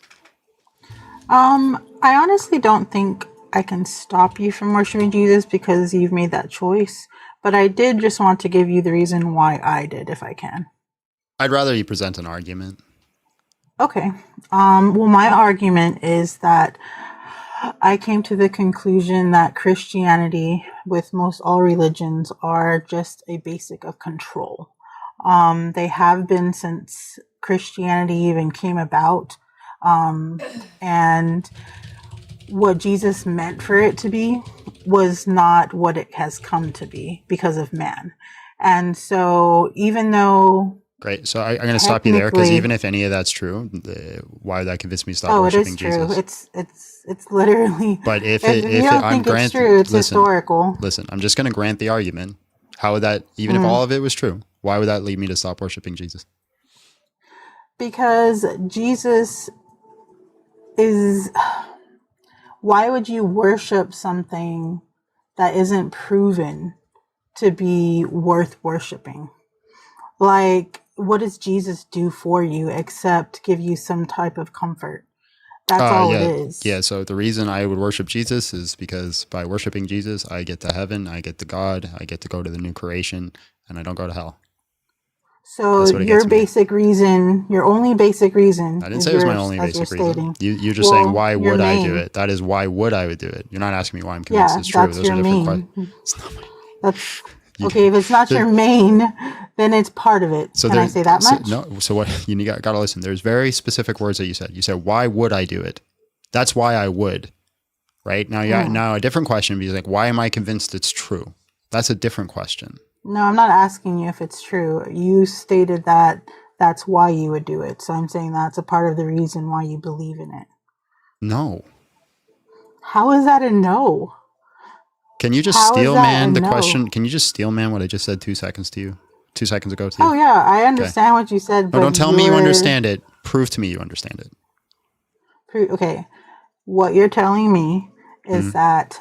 Okay, I asked you, I said, why would you believe in Jesus? And so you told me your reason. So that would be that's not what you asked me. You asked me why I would worship him. Okay, why you would worship him. Sorry, my dog is barking. Sorry. Chewy, shh, I'm not gonna be able to talk. Anyways, I'm sorry. God damn it. Chewy, shut up. Okay. Well, anyways, I know you're just trying to be very argumentative to prove your point. But what my argument is, and where I come from, is that I think Christianity and all religions are just a bit of control. That's what they were made to do. But you also said it's not what originally Jesus taught. Okay. So even if that is the case, great. So if that's the case, why should I stop worshiping Jesus? Because there's no proof that's what Jesus actually really did. Because there's proof that then how do you? Okay, hold on. If that's not proof what Jesus actually did, then how do you know that's not what Jesus preached? Because people have researched it, and it's in. So then there is proof. Yeah, there's proof. But you just said there was no proof. Which one is it? I didn't say there was no proof. You literally did. You literally said there is no. That's the exact words that came out of your face. What are you talking about? Anyways, the proof of it is in history. It's literally they took Jesus and they made him into what they wanted. Okay, and so even if that for the 17th time, even if that's true, why should I stop worshiping Jesus? Because he's fake. But you said that something that's only to comfort you. Okay, so if he's fake, if he's fake, then how do you know that the religion today isn't the same religion he taught? Because he's fake. Do you see the problem here? Because man made it to be. Never mind. You're just going to be argumentative. I used to be Christian for 33 years. It's a debate channel. And I was just like you. Just because he doesn't agree with you doesn't mean he's just being she's gone. Don't do crack, ladies and gentlemen. All right, let's move on to the next person. I freaking hate when people do that. I don't have any argument. You're just being argumentative. You're just being difficult. Hello, how are you? And just real quick, how old are you? I'm 18 and I'm good. What about you? I'm good. All right, can you convince me to stop worshiping Jesus? No, but I can ask if I could just get a taco from Taco Bell. I've been waiting in line just to say that for so long. I just want a taco from Taco Bell. That's all. Send a DM on Discord. Appreciate you. No, wait. Okay, thank you. I feel like we should increase the age limit to 72.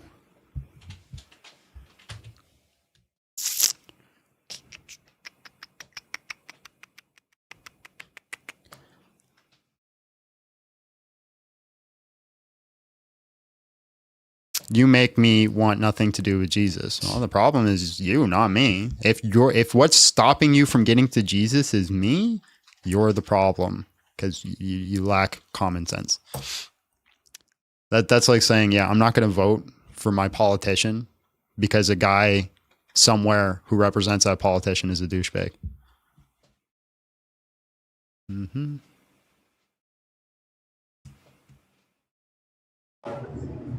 Oh, you did connect. Hello, how are you? And just real quick, how old are you? Hey, can you hear me? Yeah, I can hear you. How old are you? I'm well above 18. I need an age, bro. Oh, 46. All right, thanks, man. All right, can you convince me to stop worshiping Jesus? Can I? Probably not. Okay. And I appreciate your positions. I've listened to you. Can I tell you at least what we agree with? That sure. There are you got a lot of background noise, so if you don't mind, like trying to solve that if you can.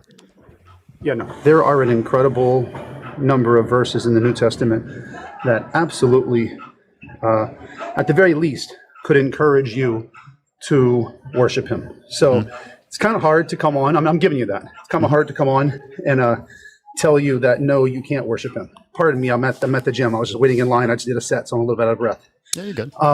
So good no, for my you. only thing. Thank you so much at my age. Appreciate it. Look, my only thing is, and pardon me for it's a weird example, but I think if we were to bring the New Testament to an unbiased judge, hey, perhaps an incognito window in Google and have a conversation with AI and say, look, here are all the verses that support why we should worship Him. I think that they will say, absolutely, there are verses that suggest divine nature and reasons to worship Him. But now as a Christian, which I'm not, by the way, but as someone who follows Christ, right, by this very meaning of the name, there's only two places in the entire New Testament where Jesus, in black and white, said, when you want to pray, when you want to worship, and I'll say pray like this. Well, and prayer and said, worship "Pray to are the not Father." synonymous. Well, we can agree to disagree there, or we can, right? That's fine. You can share your thoughts, and I know you have them. I appreciate them. I'm just sharing with you my perspective, which is only two places where Christians say their Lord and Savior taught them how to pray. He said, "When you pray, pray to the Father." Period. No, well, it says when you pray, pray like this. Our Father who art in heaven, hallowed be thy name. Of course, I was raised Catholic. I got it. But I just ask Christians, like, look, I appreciate, all of the verses that suggest, hey, he's special. But at the same time, in the entirety of the New Testament, Jesus has shown himself as subordinate to God, using God's power, not his own, what God has given him. So if a person wants to pray, why would you not pray to the creator of all? Yeah, go ahead. This is your show. Can you show me where God is, or where Jesus is using God's power, not his own? I mean, when he says, I don't do things of my will, but through your own will, but through your power, not what I can do. I mean, yeah, I don't have that. That's but that's the Trinitarian model. But I'm talking about what his own word. I can't hear you when you're out of the app. It's only, sorry, but man, you can disconnect me at any time if my connections. I don't want to waste your time. It's a bad connection here in the gym, probably. But only through what the Father gave him. So I don't. Hold on, but like in what context? Because you're saying he does nothing of his own will, but the Father's will. The Trinitarian model view is that Jesus and the Father share the same will, right? And then we also say that we have the flesh, which has a will of its own because he's fully human. So I don't see a contradiction here, or why we would say that he's not worthy of worship. As I said, my only point that I made thus far is I'm not trying to have a comprehensive debate because we have other people. I might lose to that one. I'm not suggesting I'd win it, but I would imagine if a Christian wants to pray, which you said is different than worship, I would think you would want to extend that prayer in the same way that Jesus prayed. Bottom line, if a person's a Christian, if I want to be a Christian, I want to worship. Hold on. So you're hyper focused on the prayer. What do I do with the fact that in the Gospel of Acts, Stephen prayed directly to Jesus? And what do I do with the fact that if I want to follow Christ, that throughout the New Testament, you're going to answer my question with a question? God? No, I didn't. And you didn't answer mine either. But that's where I'm at. I would suggest you didn't ask a question. Christ. I would ask, why are you not following Christ in the way that he prayed and worshipped, and who he prayed and worshipped to? He prayed and worshipped the Creator. If I'm a follower of Christ, I do follow Jesus. I do follow and worship Jesus. One of the aspects that Jesus did in his leadership was implement leaders. And these leaders were the 12 apostles. They're the ones sent out. And he also implemented the leader under Paul. So if I'm to follow worship Jesus and he implements leaders, why would I reject those? Let me finish. Yeah, no, go ahead. Yeah. So if I'm to follow and worship Jesus and he's to implement leaders, why should I reject those leaders? If Jesus, per your belief, selected a leader, then no harm in you believing that. Plural. Yeah, or leaders. If that's something you believe, I'm not going to try to argue with that. Maybe it's not what you want to hear. But I mean, if that's your belief, it's not my belief. It's what happened in Scripture. He sent people out, gave them authority. He literally told the apostles that if they forgive sins, they'll be forgiven. He gave them the right to forgive sins. And you're including Paul in that, correct? Well, Paul was sent out to the Gentiles. No, but I'm saying you are including Paul in one of those leaders that was presumably selected by Jesus. Yeah, Paul was a leader of the churches.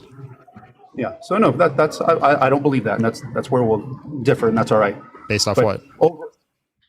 Based off the fact that, mind you, because you believe in the Scripture, I don't, but based off the fact that Paul never met Jesus' peace. He never met him. He did meet him on the road to Damascus, and that's recorded by Luke, not Paul. That'd be like I said, I met Jesus in a dream last night, and he told me to bring the message to the Gentiles. You're not going to believe me. He wasn't dreaming.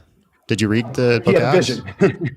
he fell off, hit his head. Where did it say he fell off and hit his head and had a vision?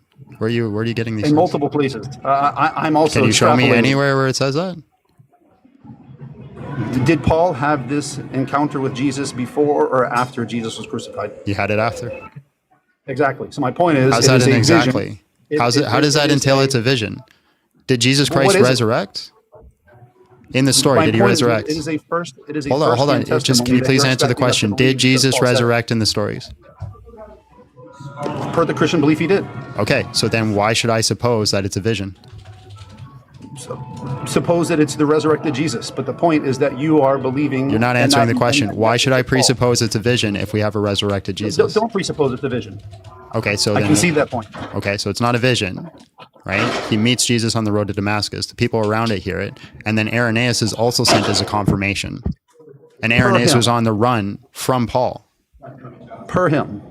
Per who? So- no, this is by Yeah, Luke. Luke is recording these per events, Paul. not Paul. Per Paul, but nevertheless, we're getting on a tangent. What are you talking And about? again, You're just making things I'm up. talking about, I'm simply talking about that I would encourage myself and all of us, if you're a Christian, to pray to the one who Christ prayed to and to All right. worship the one Appreciate, who appreciate your time, man. There's Have a no good one. argument Take here. care. God bless. Let me just say things and not substantiate any of it and just say, oh, the agree to disagree thing, it like makes me want to just like throw hands. Because that's just saying, that's just so dismissive. It's like, oh yeah, I have no argument, but we'll just agree to disagree. Oh, screw you. What time do we got? Oh, we got lots of time. We're doing pretty good. Wow, Kelly from Canada. Hello, how are you? And just real quick, how old are you? Hi, I'm 40. I'm sorry, 42 actually. All right. I haven't been hearing the call though. I'm so sorry. I can't hear in the waiting room what's been going on. So what? I'll just introduce people. Oh, I can't hear. Sorry, can you hear me correctly? You're very muffled. I'm very muffled. I'm so sorry about that. Is that any better? Nope. Oh, okay, I'm sorry. You'll have to move on. Sorry about that, guys. No problem. God bless. Take care. Well, yeah, I do appreciate them. Even if we disagreed, that keeps the show running. So I do appreciate them. I mean, we wouldn't be here if we didn't have disagreeers. Johnny Law. Hello, how are you? And just real quick, how old are you? I'm an ageless, timeless being, much like your God. But since you demand answers, coming in spicy. So spicy. So spicy for no reason. He's running, you see. He was going to get cooked. By the ageless, timeless being. Hello, how are you? And just real quick, how old are you?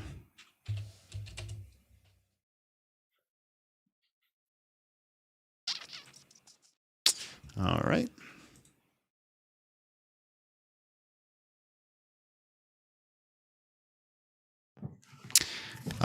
Hello, how are you? And just real quick, how old are you?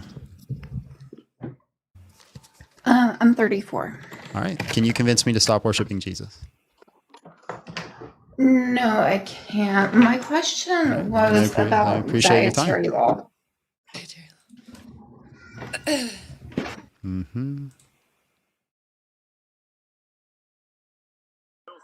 Hello, how are you? And just real quick, how old are you? What up, bruh? Fuck you. I love you too. So edgy. So edgy. Oh, yeah. Are you there? I am. I had to cut off my music. Let me cut off this motor. Okay. My apologies. You're good, bro. When you're in, just tell me how old you are. 36 years old. All right, man. Can you convince me to stop worshiping Jesus? Well, I'd like to have a conversation about it. I think I could. Okay. All right. Do you accept Jesus to be the same as his Father God, as one being? They share the same nature. They are not identical. Okay, I can understand that. Do you believe in free will or God's plan? I don't think those are contrary. So I think that's a bit of a false dichotomy. Okay, if everything is pre-planned, then how would you have free will to change choices and decisions? I'm just curious. Yeah, so you can plan things and take into consideration people's free will. Okay, so death of family, things like that, that's part of God's plan, but also could have been led to by free will? I didn't say it was part of God's plan. I'm just saying God in his infinite, so let me explain. And God in his infinite knowledge, right? When he creates the universe, he takes into consideration all the decisions that everybody will make, and he maneuvers his plan around those decisions. So you still have free will, you still have the ability to make the decision, but God, even though you planned X, still achieves Y. So there's not contrary. Okay, I think I get what you're saying there. Kind of, it's a little loose, but I'm trying to get a grasp on it. I'm not the smartest or the sharpest. Me either. Okay, cool, respect. I guess what I'm wondering is how you can worship a God that introduces brain cancer to children. How? You know, Well, what that's makes easy. you so I do interested the in that? I do the Our Father, and then I try to align myself with His will as best as I can. I try to align myself with the church. I try to participate in the sacraments. That's how I do it. Okay, so you participate in all things that try to push forward His plan. It sounds like I understand that. It sounds like a faithful servant. I just don't understand how a God could create such an awful place that we have. It's beautiful. How? There's great things on this earth. I'm being but why listen, He would? I'm throwing kind of like I'm being like a little facetious with you because you keep saying how. Yeah. Like you're asking a mechanism in which Sure, you would do it. sorry. I'm using that as a kind of stand-in I for. think you're trying to ask why, there. right? Yeah, more so. Yeah. Okay. So what's the question again? Why is this God that you worship Mhm. creating these things on this earth with us when we could have been in the paradise that we had before? Why introduce brain cancer, flesh-eating bacteria like my grandfather had in his arm, things like that? I'm just trying to understand what purpose those could serve Sure. in an all-powerful God's creation. Sure. Let's say this. Let's say I don't know. Then what? Then why serve Him? If you can't even understand the basics of that, why worship and serve Him? Yeah, because I don't want to go to hell. Oh, okay. So it's just a ticket out of hell. That'd be a pretty solid reason. Yeah, I mean, I guess if you're scared of that kind of thing, then that's I understand. Well, let's just say hell is real, right? And hell is just the separation of God. And let's say all the things that you say are true, and I don't have a theodicy towards it, or not a theodicy. What am I thinking of? That theodicy is when you see God. Forgetting the word all of a sudden. It starts with a TH. But let's say I don't have like an explanation that's satisfactory on why God would allow such evil. None of that proves or disproves it. And I could simply say that the reason that I'm following Him is because I want to spend my life with the greatest good that is possibly exists, or my eternity. And I think that is a theophany. Theophany. So theodicy, I was right. Theophany is when you experience God. So I think that's a perfectly valid and sound reason to seek out His nature. Who am I to say I disagree with God and what He's done? I mean, I just feel like if I was at a job with a boss and I found out that boss was committing atrocities or creating atrocities, I would probably separate myself from them as much as possible rather than devote myself fully. Yeah, but this is not your boss. Like you leaving your workplace. Your boss. Hold on. Let me finish. Right. If you leave your workplace, you just go to another workplace. That's not the case here. If you separate yourself from God, the only other solution is hell. Well, there's like 300 other gods you can go to. Well, that's a different question. Well, you're doing an eternal critique. An eternal critique presupposes the conclusion is true. All right. So yeah, I mean, if you're using it as your ticket out of hell, then nothing's going to convince you to stop worshiping Jesus. You're going to do that as a cop out to escape this punishment that you think you're going to receive from Him if you don't play ball. It's not a cop out. No, okay, that's fine. Should one ought seek their best outcome for themselves? No, not necessarily. I think helping others is more important. Is helping others seeking their best outcome? I don't even believe in hell, so it's hard for me to align. I'm not talking with about what hell. you're I'm just talking about here. what ought do, right? When you help others, are you seeking their best outcome?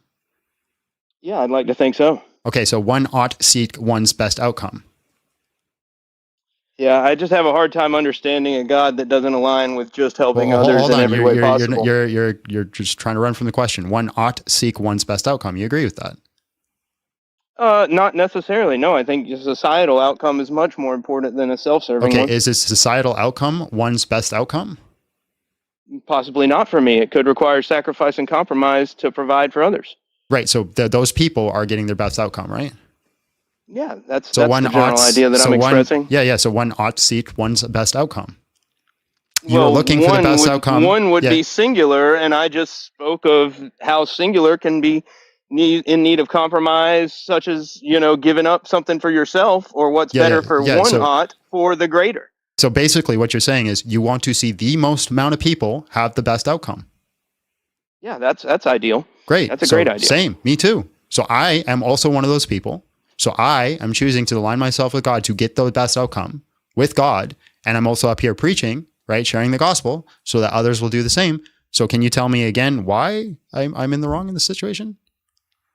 Yeah, I think at the end of the day, rather than worship Jesus, I think we should just try and emulate Him and be as close to the example that He led for us. Great, but you asked me why I should do it, and it's to get the best outcome for all people, which you agree is the best scenario. You're not answering that question.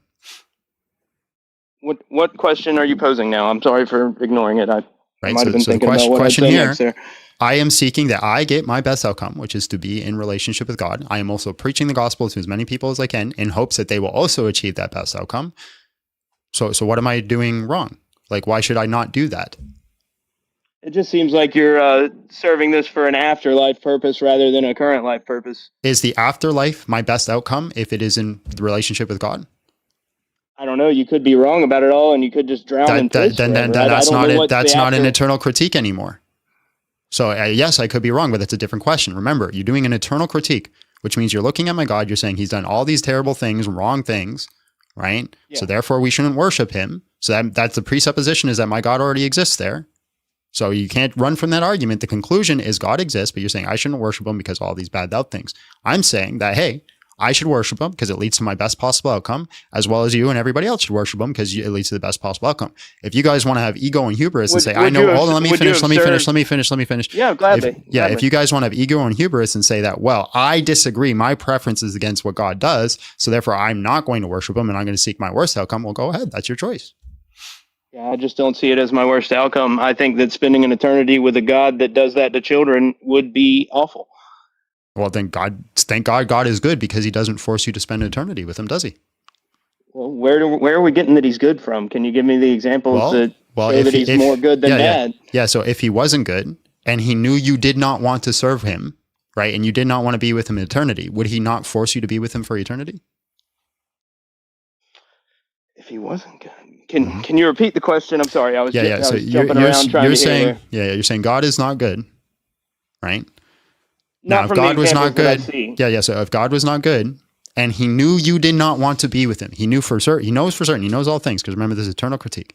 He knows you do not want a relationship. Well, he doesn't know let me finish. You already agreed to that. I did not agree to that. Yeah. Let me finish. Oh, okay. So God knows all possible things, right? He knows you do not want to be with him. So therefore, he does not allow you to be with him. If he wasn't good, wouldn't the better choice be to force you to be with him? Because he knows you don't want it? I mean, what's the point in creating a place for eternal suffering? Imagine not answering my question. Can't make the right choice. Imagine not answering my question.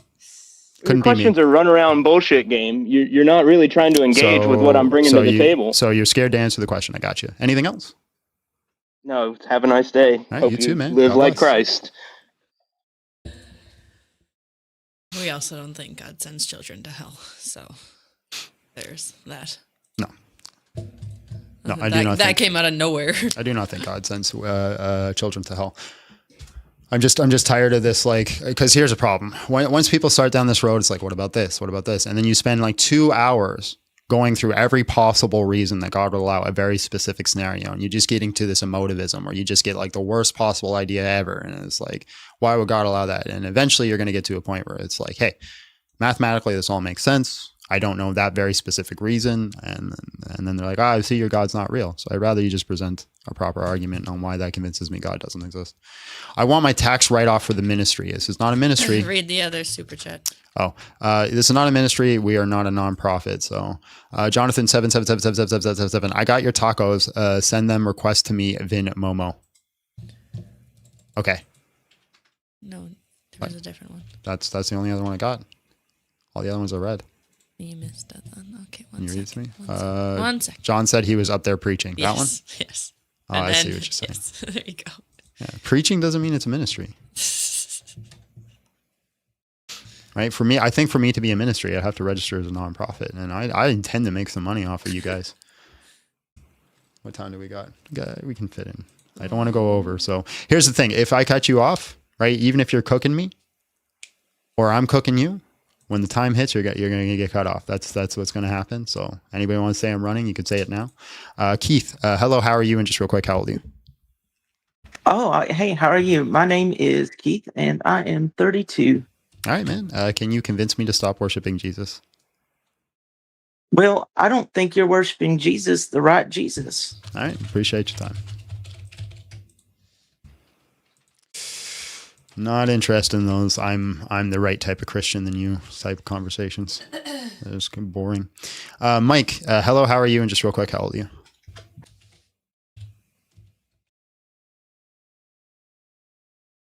Mike? Yep. Hello. Yeah, how old are you? I'm 32. All right, bro. Can you convince me to stop worshiping Jesus? Absolutely not. Jesus is the way, the truth, and the life. And I'm very. Thank you, but we're looking for people. We're looking for ops. Looking for ops. All right.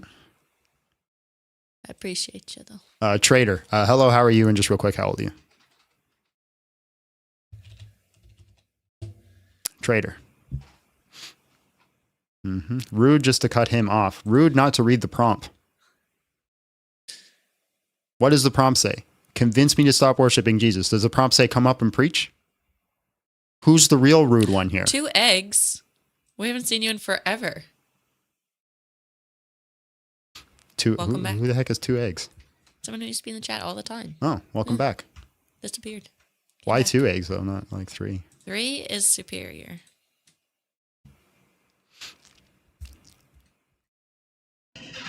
Hello, how are you? And just real quick, how old are you? I'm 24. All right, bro. Why should I stop worshiping Jesus? First of all, the Bible says that God can be a man, and this is explicitly like don't say a man can be God. Really? Where does it say a man can't be God? I can pull it up right now. I believe it's like Numbers 23:19. Oh, where it says that, God is not a man that he should lie, nor the son of man that he should bear false witness. Is that it? Yeah. What do you do with what do you do with the verse? I think it's in Kings where it says that God is a man of war. So what? What do you do with the verse in I think it's Kings. We could find it if we need it. But it says God is a man of war. What do you do with that verse? Could you read out Numbers 23:19? I just recited it from memory. No. You got to read it out verbatim.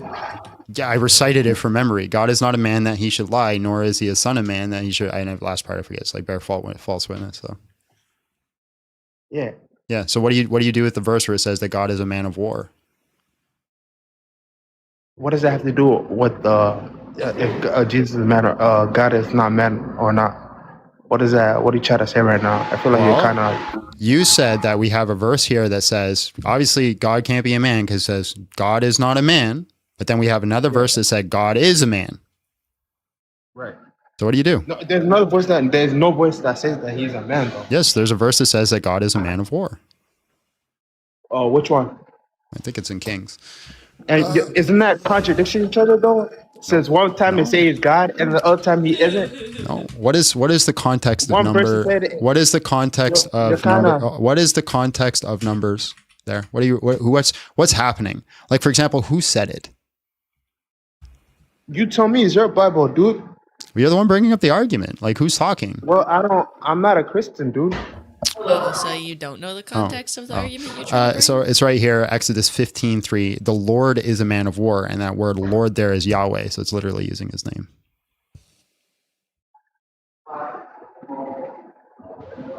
It doesn't explicitly say Jesus' name right there, though.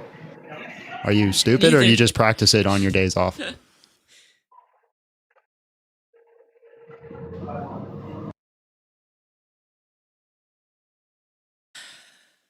You didn't. You must have been the former rather than the latter, because you didn't leave. You're still here.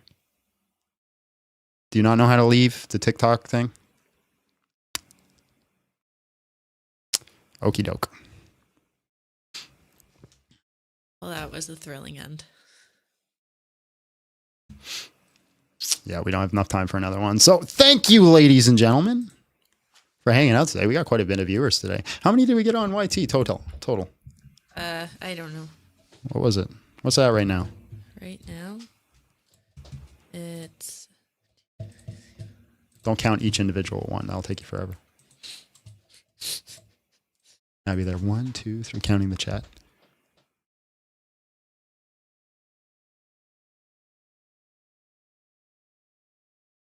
Sorry, 1 second. Okay.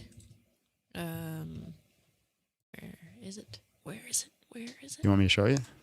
I'm looking. I could have pulled it up by now. Well, you have one job. About 450. On both combined? Combined. So we got about 450, 370. We got about 900 people watching. Thank you guys so much. That's awesome. Thank you. I appreciate you being here and watching little old me, just yapping with people. That's great. That's great. We are going to call it there though. So that is the end. We're not taking any more guests. So please make sure that you follow the channel. You click the like, you do all the things you want to do. If you want to support the channel, you can support us through super chats. You can support it through the Patreon. We don't really offer anything on the Patreon. That's just there really if you want to support us, like with a monthly donation. There's a couple options and you could do that on the Patreon. We have a Discord as well, community of people that get together. They're kind of, we got a group of people right now and they're kind of D-holes, but you know, hit and miss. Hit and miss, right? Depends on what you want. Depends on what you want. We got all the flavors over there. We got all the flavors. So be part of the Discord. What am I forgetting? Oh, we have a GoFundMe for trying to help build this channel and bring in an editor. Although we may abandon the idea of an editor because I'm just posting videos without edits right now and they're not doing too bad. Not doing too bad. Does the wife have a TikTok? Not yet, but we're gonna talk about one day getting her an account and most likely be a political account. But we'll see. We'll see what happens down the road. What am I forgetting? Let's do a prayer and let's get out of here. Our Father is in heaven, hallowed be thy name. Thy kingdom come, thy will be done on earth as it is in heaven. Give us this day our daily bread and forgive us of our debts as we also forgive our debtors, and lead us not into temptation, but deliver us from evil. Lord, you are good in all that you do. Show us all, and those even who claim to know you, show us a path that gets us as close to you as possible. And those that don't know you, Lord, show them that same path. I know the path is narrow, but through your will, it can be done. So we ask that you give grace to everybody who comes against you and everybody who comes against us. Forgive them, Lord. They do not know what they do. If we're wrong, correct us. If I'm wrong, correct me. Put me back on the right path. But again, if those that come against us are wrong, correct them, Lord. Forgive us of our sins. Be patient with us and give us grace and never turn your face from us. Forgive us of the sins we've done, the sins we're going to do, the sins we're doing. Help us understand what you desire for us in our lives. Don't let us be armchair Christians. Give us all opportunities to share the gospel because it's such a beautiful thing that we get to share your name with individuals so that we can see what happens in their lives when they enter in a relationship with you. Continue to bless these lives and draw in people that need to hear the message of who you are. I ask this all in Jesus' name. Amen. In the name of the Father, the Son, the Holy Spirit. God is good. Talking to yourself is not how to communicate with God. The Torah is. I just mean like a simple logical conclusion here. We just said there was 900 people watching. My wife is sitting behind me. I'm not talking to myself. I mean, even if God doesn't exist, I'm closing my eyes and I'm talking to all of you. I'm just missing you well. Talk to Modern about editing. Well, listen, man, I also just don't want to rely on fans to edit too, because then if an issue happens, it creates problems. I prefer professional relationships. That way it's like, hey, I gave you money to do the edit. You should do the edit. We appreciate you. But we're not saying no. Community member. We're not saying no. We prefer you as a community member that rather than an employee, and employee relationships, or contract relationships can create issues. All right, everybody watching on TikTok, come over to YouTube, Big John Steele on YouTube. We're going to hang out for about 5-10 more minutes, answer questions over there. If not, we will see you all, what is today? Wednesday. So we'll see you all on Friday. For those that are watching on YouTube, we'll be back on Thursday. We're going to hang out 5-10 more minutes, but for everybody watching on TikTok, that's what you get to excited for. You get Tuesdays and Thursdays where we do reaction content. God bless y'all. Have a great day. Steven, I'm sorry you couldn't connect. Yeah, I'm Come sorry back too, another Steven. day. Maybe a TikTok account. Yep. Can help you. Maybe a TikTok can help you. This was a good live, guys. I think all in all, oh my goodness, wow. What the heck? Inception. Yeah. Okay. You had it right the first time. There we go. All right. I think ultimately this was a great live. I think we had some good conversations. I think I set firm boundaries with people. I gave them fair warning and they don't hold to the rules. I was actually talking to a friend of mine yesterday. It was because I was like, hey, I was talking about like finding a balance of like talking to people, making sure it's fruitful conversations, but at the same time, not look like you're running all the time. Somebody's being a jerk. And so like, I feel today was a really good balance. Like set the boundaries, set the rules. You didn't follow, we move on. And I think that's fair. So I think out of a lot of our lives, a 10 out of 10. John's running. Absolutely. Oh, absolutely. I made you, John. What's going on, bro? You're always like coming in right at the end these days. Hope everything is going good. Pedal faster. Where to join the Discord? How am I still getting Link TikTok chats? is in the description. Did it keep running like you usually? No, it's closed. Live ended. Somebody's still there. Somebody hacked it. Link in the description. Somebody hacked it. Also, did you go live on X? Yep. Okay. There's an atheist here who has been waiting for a name AMA because they have a question. What's the They're question? Patiently waiting. If they do if it's a quick question, I can try right now. Because that's why. Well, I don't know what the question is. That's why I asked earlier. Doesn't show the Discord link. Gabe, get to work, Gabe. Get to work. Discord's not. It should be in a link tree. Yeah. It should be, yeah. Yeah. But where's Gabe? Where's Gabe? Get to work, Gabe. We need Gabe. Get to work. If not, Abby can do it. I don't know how. I was live on X. Go to the Discord, right click it, copy invite link, post it. Right click what? Striker's going to do it. Thanks, Striker. There you go. There's the link to the Discord. Thank you, Striker. I mean, you're useful. Oh, so did I show you where I hung the belt? Oh, yeah. I think that works. Yeah, because it's your kickboxing belt. Yeah, so I just put it with my kickboxing gloves. Gabe is dealing with family matters. Oh. How many times do I have to tell him that I'm his priority? That listen, he needs to learn that you can't focus on family. You can't, none of those things. You have to watch this channel when we're live. Once he learns that, then we're good. Until then, we'll just have to keep razzing him. Lawyer finally does work in real life. Do I watch boxing? Not really. I've watched some boxing matches. I don't really watch a lot of fights. I mainly because they're so late where we are. Like usually if we watch fights, they don't end till like 3 a.m. Although they moved the times up now. So correct. I'm not a lawyer. I'm a great lawyer. We'll see when you have to represent me for something I said out of pocket. That's when we'll see.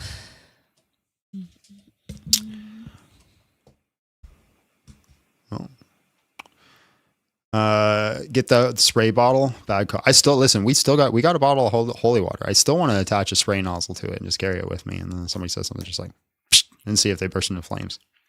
Would you call Stryker legalistic? I mean, he ought to be. He ought to be. Also, we got new headphones coming in for Abby because she doesn't like those ones. It should be good. It'll be fun. Yeah. She's like, I don't like what it does to my hair. No, I mean, in all fairness, that's like why I got want to these. sometimes put my hair up or something, and I can't. Play D&D with me, and you'll see how legalistic I am. Are you the DM? Are you the DM? Squirrel gun? What are you talking about? Cough, perjury, cough. Now, if we want to summon Stryker, we just gotta say perjury 3 times. Yeah. Yeah. Rules are rules. Oh, well, then I definitely don't want you as the DM, because a DM who is legalistic about the rules and doesn't allow, there's a rule, there's an unwritten rule that DM should always have. The story beats the rules. The story always beats. If the decision you have to make is which makes the better story, you don't look at the person and say, you can't do that. You say, this makes the better story. We're going to do that. But then obviously you can't like go out of pocket. Like, I'm going to become whatever because I said Billy Bob 3 times. That ruins the story. So a good DM is always going to pick the story over the rules. Always. So he's definitely a bad DM. The unwritten rule is still a rule, John. You implied I wouldn't follow that. It's not. It's unwritten rule. The implication of that, it's not a rule. It's just something that people follow. It's just something that people do. So I think you pick the game over the rule set. Are unwritten rules not rules? No, they're not rules. They're like social. It's an ideal. Social. It's not a rule. It's an ideal. Yeah. All right, guys. Abby. What? 1 second. What do you mean 1 second? You're going to leave me hanging? I'm laughing at something. I gotta make sure it's big enough. Come on, woman. Got it, kinda. You got to get a little closer. You got to get closer. Why are you scared? You scared of cooties? Get closer. Closer. Just put your thumb through the screen. There. We're doing it. No? There we go. Now let's do it upside down for the ball sack. All right, guys. I love y'all. God bless. Have a great day.